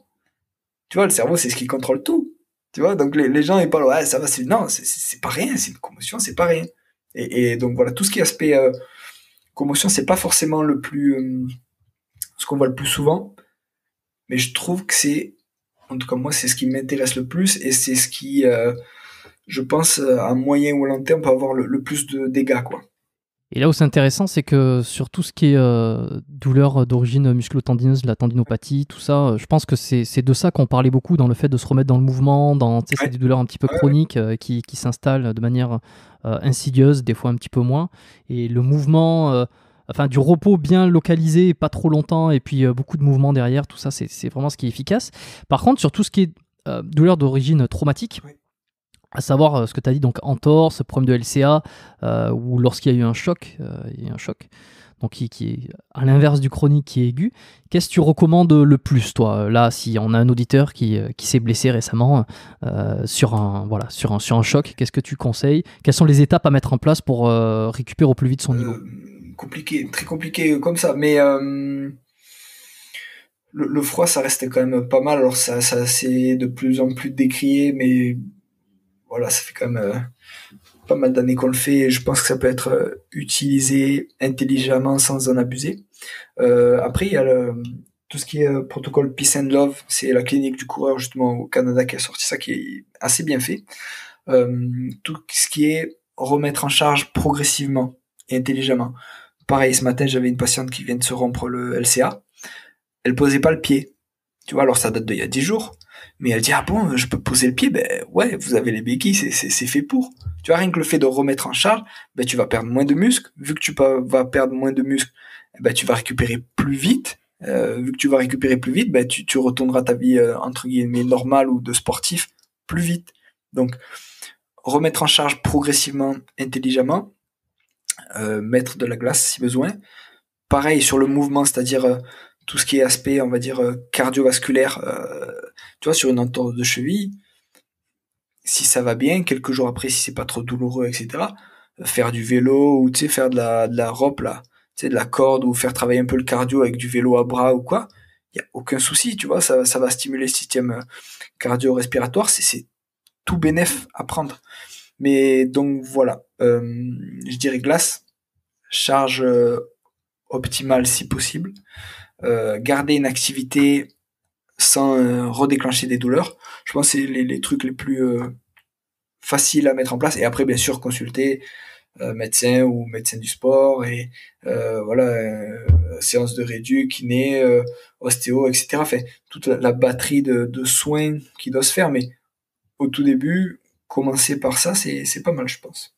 Comment l'idée est venue avant de conclure sur mes petites questions de fin, je voudrais discuter de ton podcast qu'on n'a pas trop mentionné, sauf j'ai dit le nom au début, donc Objectif Performance. Tu as lancé un podcast il y a quelques temps. Pourquoi? À qui il s'adresse? Et qu'est-ce que tu as envie de transmettre à travers ce média? Bonne question. Je l'ai sorti parce que à l'époque où j'y ai commencé à y réfléchir, donc il y a 2 ans et demi maintenant, j'écoutais des podcasts anglophones sur tout ce qui est voilà performance, sport, mouvement, etc. Et je me dis putain, je cherchais à cette époque-là quelque chose au niveau francophone et je trouvais pas ce qui correspondait à mes attentes. Du coup, j'ai commencé à réfléchir à faire moi-même ce qui correspondrait à mes attentes et je me suis dit ben quelque chose que je pourrais faire, c'est-à-dire juste appeler des gens que je trouve passionnants et voilà qui transmettent un message et discuter avec eux au téléphone. Ben, peut-être que je pourrais faire ça, mais juste enregistrer la conversation et le mettre voilà, en faire un podcast et le mettre sur internet pour que les gens qui sont intéressés par cet aspect, on va dire sport, santé, mouvement, etc. Ben ils puissent s'y retrouver et que ça serve un peu à développer les compétences de voilà, ça peut être justement on a parlé ben, des coachs, des kinés, des prépas physiques, les prépas mentaux. Je voulais mettre en lumière aussi parce que quand on voit les gens qui ont des médailles, on voit jamais ceux qui sont derrière, tu vois. On voit alors de temps en temps t'en as un qui remercie le staff et tout machin, Ouais. mais je trouvais ça un peu pas triste, mais puis voilà, c'est aussi ce métier-là, c'est quand on accompagne des sportifs de très haut niveau, ça fait partie du job. Mais moi, ce qui m'intéresse quand je vois un sportif de haut niveau qui a été blessé, c'est putain, qui c'est qui s'est occupé de sa rééduque? Qu'est-ce qu'ils ont fait, qu'est-ce qu'ils ont mis en place, est-ce que je peux transférer ça à Madame Tartampion, tu vois, est-ce que sur mes patients je peux transférer ce genre de technique ou comment il a mené ça, oui ou non, et voilà, ce qui m'intéresse c'est et là-dessus t'as pas mal de reportages aussi vidéo, tu sais, sur je crois que c'est Canal où c'est pas mal intérieur sport reporter, des trucs comme ça, et vraiment je trouve dès qu'ils parlent de ça, ça me plaît quoi, j'adhère de suite.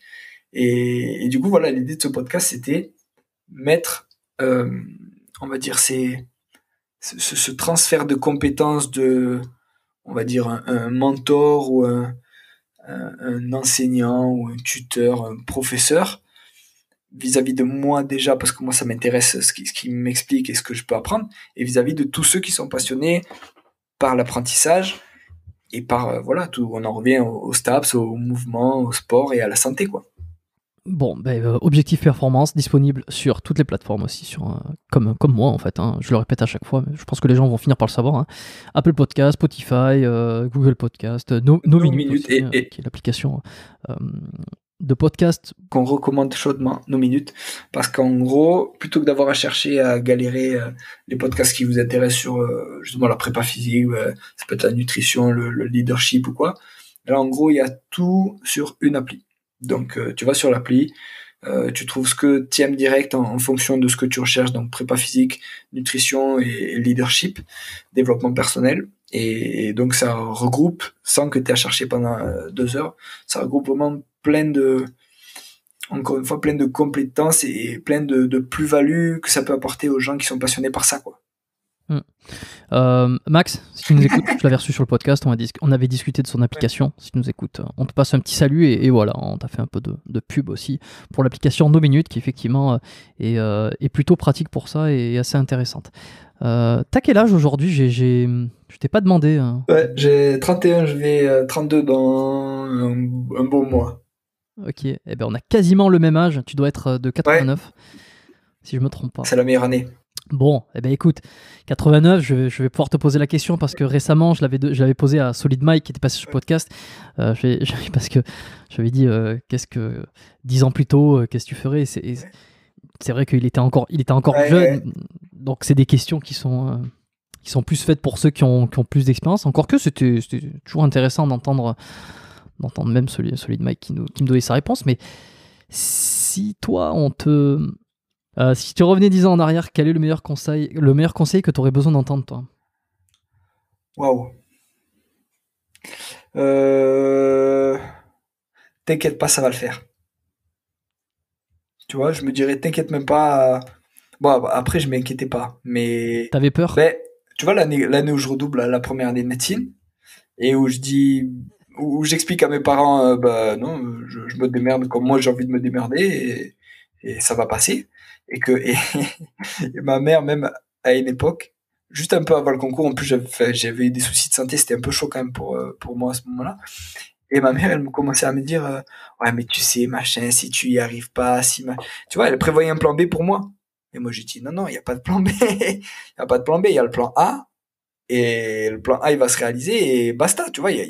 À partir du moment où, à cette époque-là, pour moi, hein, j'étais assez intransigeant, mais à partir du moment où moi, dans mon cerveau, j'envisageais un plan B, ben, j'augmentais mes chances d'échec. Donc, il n'y a qu'un plan A, on se tient au plan A et t'inquiète, ça va passer. Voilà, je me serais dit ça. Parfait. Est-ce que tu as eu un modèle ou un mentor dans ton parcours et qu'il est encore aujourd'hui? Oh putain, j'en ai beaucoup là. Luc Sénégas, un kiné à Bordeaux, qui souvent quand je pose la question justement sur le podcast, je me dis moi qui je donnerais. Du coup, Luc Sénégas, c'est un kiné qui est spécialiste du rachis à Bordeaux, qui est un mec, c'est un puits de science qui connaît un maximum de trucs, et c'est vraiment un mentor dans le sens où quand je l'appelle, et je l'appelle de temps en temps pour lui demander des conseils, aussi bien au niveau professionnel limite que de vie ou personnel. Et il faut que j'écoute plus ses conseils parce que parce que quand j'écoute pas, au final, c'est lui qui avait raison. Donc lui, Sénégas pour tout ce qu'il m'a apporté au niveau pro, et et perso. Après, j'essaie de m'inspirer aussi pas mal. Bah, ça fait un peu, voilà, je suis toujours fleur bleue, machin, mais mon boss François Fourché, je trouve que il est balèze. Il est vraiment très très balèze et la façon dont il Est-ce arrive. qu'il va écouter ce Ouais, podcast? c'est possible. C'est ça la C'est question. possible. On lui passe le bonjour d'ailleurs. Ben, je l'ai enregistré et je l'ai interviewé. C'est l'épisode 16 donc d'Objectif Performance avec François Fourché. Et la façon dont il manage déjà notre équipe, tu vois, on est une quarantaine, une cinquantaine de physios, donc c'est énorme. Et la façon dont il arrive à nous faire évoluer tous ensemble dans un climat où il y a de l'émulation sans qu'il y ait de concurrence entre nous, tu vois. Nous, on a de l'émulation, on bosse ensemble sur des projets ensemble et on bosse en équipe. Et en plus, donc ça c'est juste son côté management, et en plus, on va dire le physio qu'il est par rapport à ce qu'il fait, et tout ça, notamment sur le pied et la cheville où il est voilà, au top. Franchement, tu vois, j'y ai repensé tout à l'heure. Hier soir, on a bossé avec des collègues. On est resté sur place pour bosser jusqu'à 22h30. On a parlé justement ligament croisé antérieur, tout ça. Et franchement, quand je suis avec ces collègues-là et même, la, la- on va dire, tous mes autres collègues, putain, je me dis, j'ai l'impression, tu vois, que genre, il y a Zidane qui m'appelle et qui me dit, ouais, tu voudrais pas venir taper le ballon un petit peu?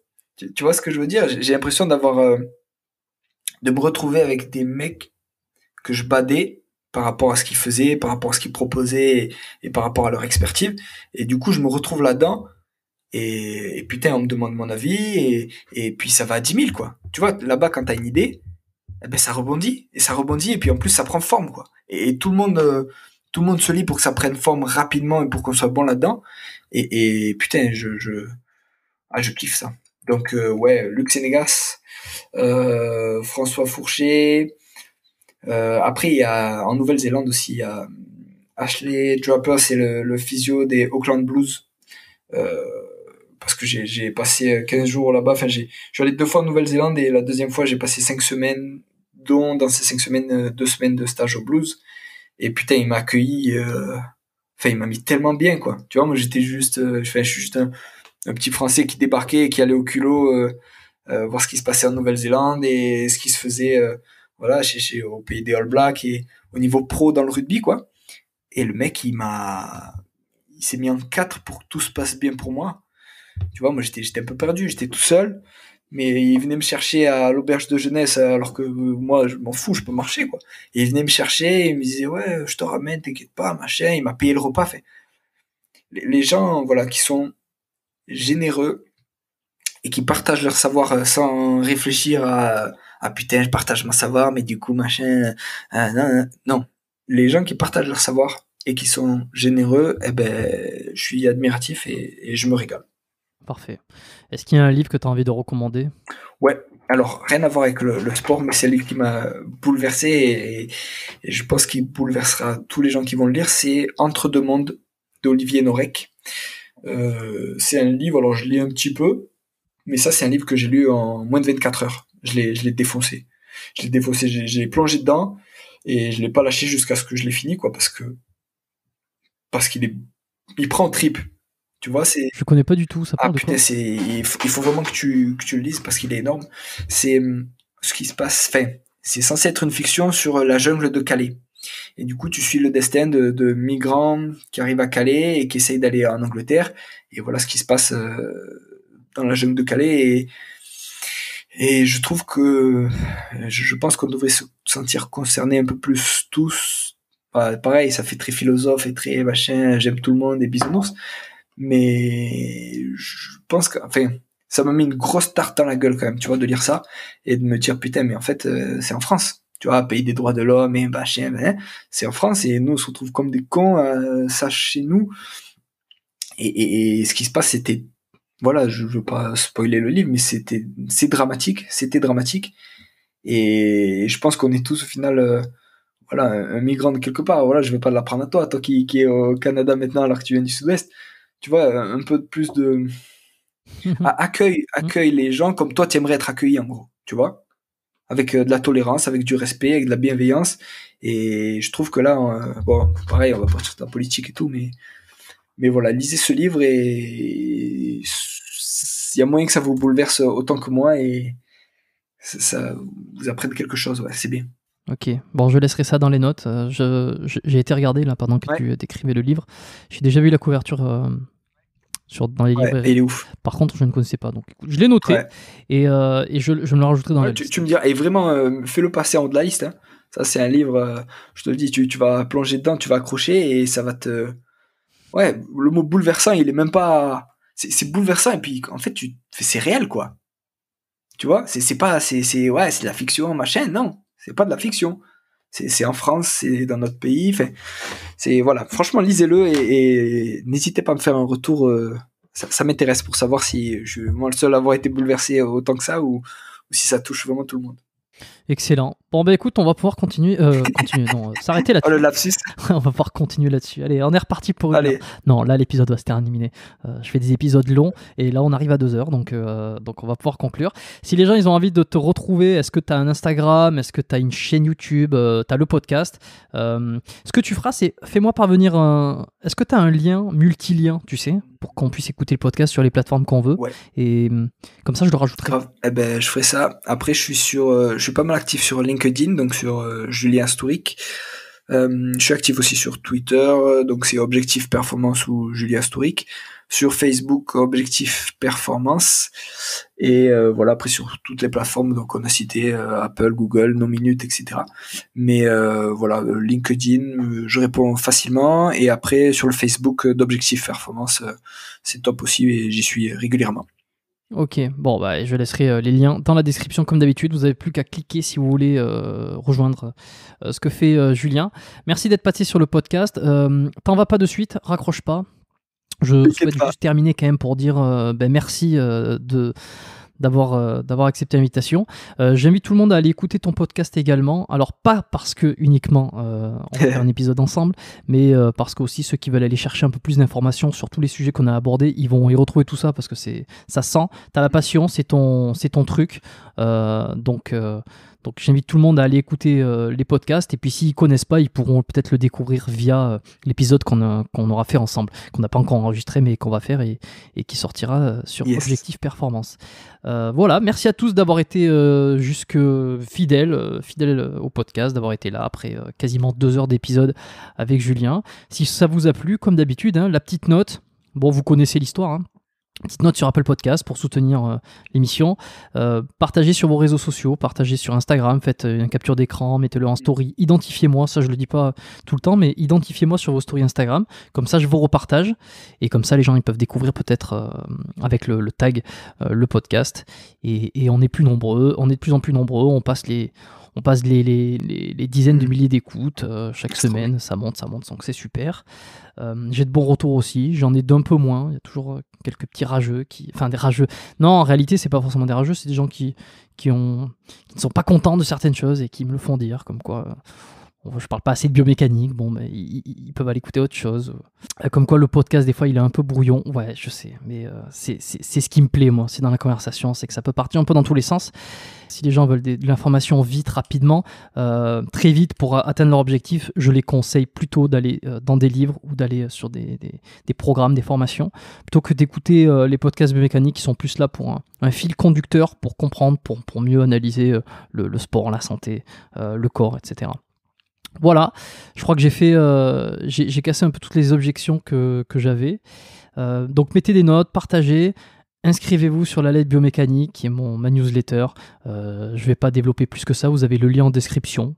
C'est plus qu'une newsletter, c'est tout ce que je peux dire. Voilà. Merci à toi, en tout cas c'était un plaisir.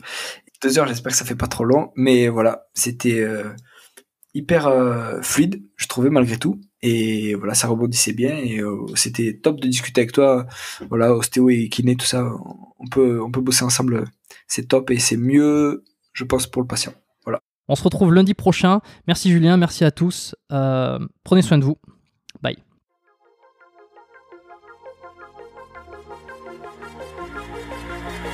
Merci d'avoir écouté cet épisode du podcast Biomécanique jusqu'au bout. Vous pouvez l'envoyer à 2 de vos amis ou le partager sur vos réseaux sociaux. Merci également de lui mettre une note de 5 étoiles avec un petit commentaire sympa. C'est ce qui me permet de mieux ressortir dans les classements. Laissez-moi votre email sur biomechaniquepodcast.com/lettres et je vous enverrai l'épisode de la semaine ainsi que la lettre biomécanique une fois par mois. où je vous partage mes meilleurs conseils et recommandations. Vous avez écouté le podcast Biomécanique. Je suis Jérôme Cazerolle et je vous dis à très bientôt.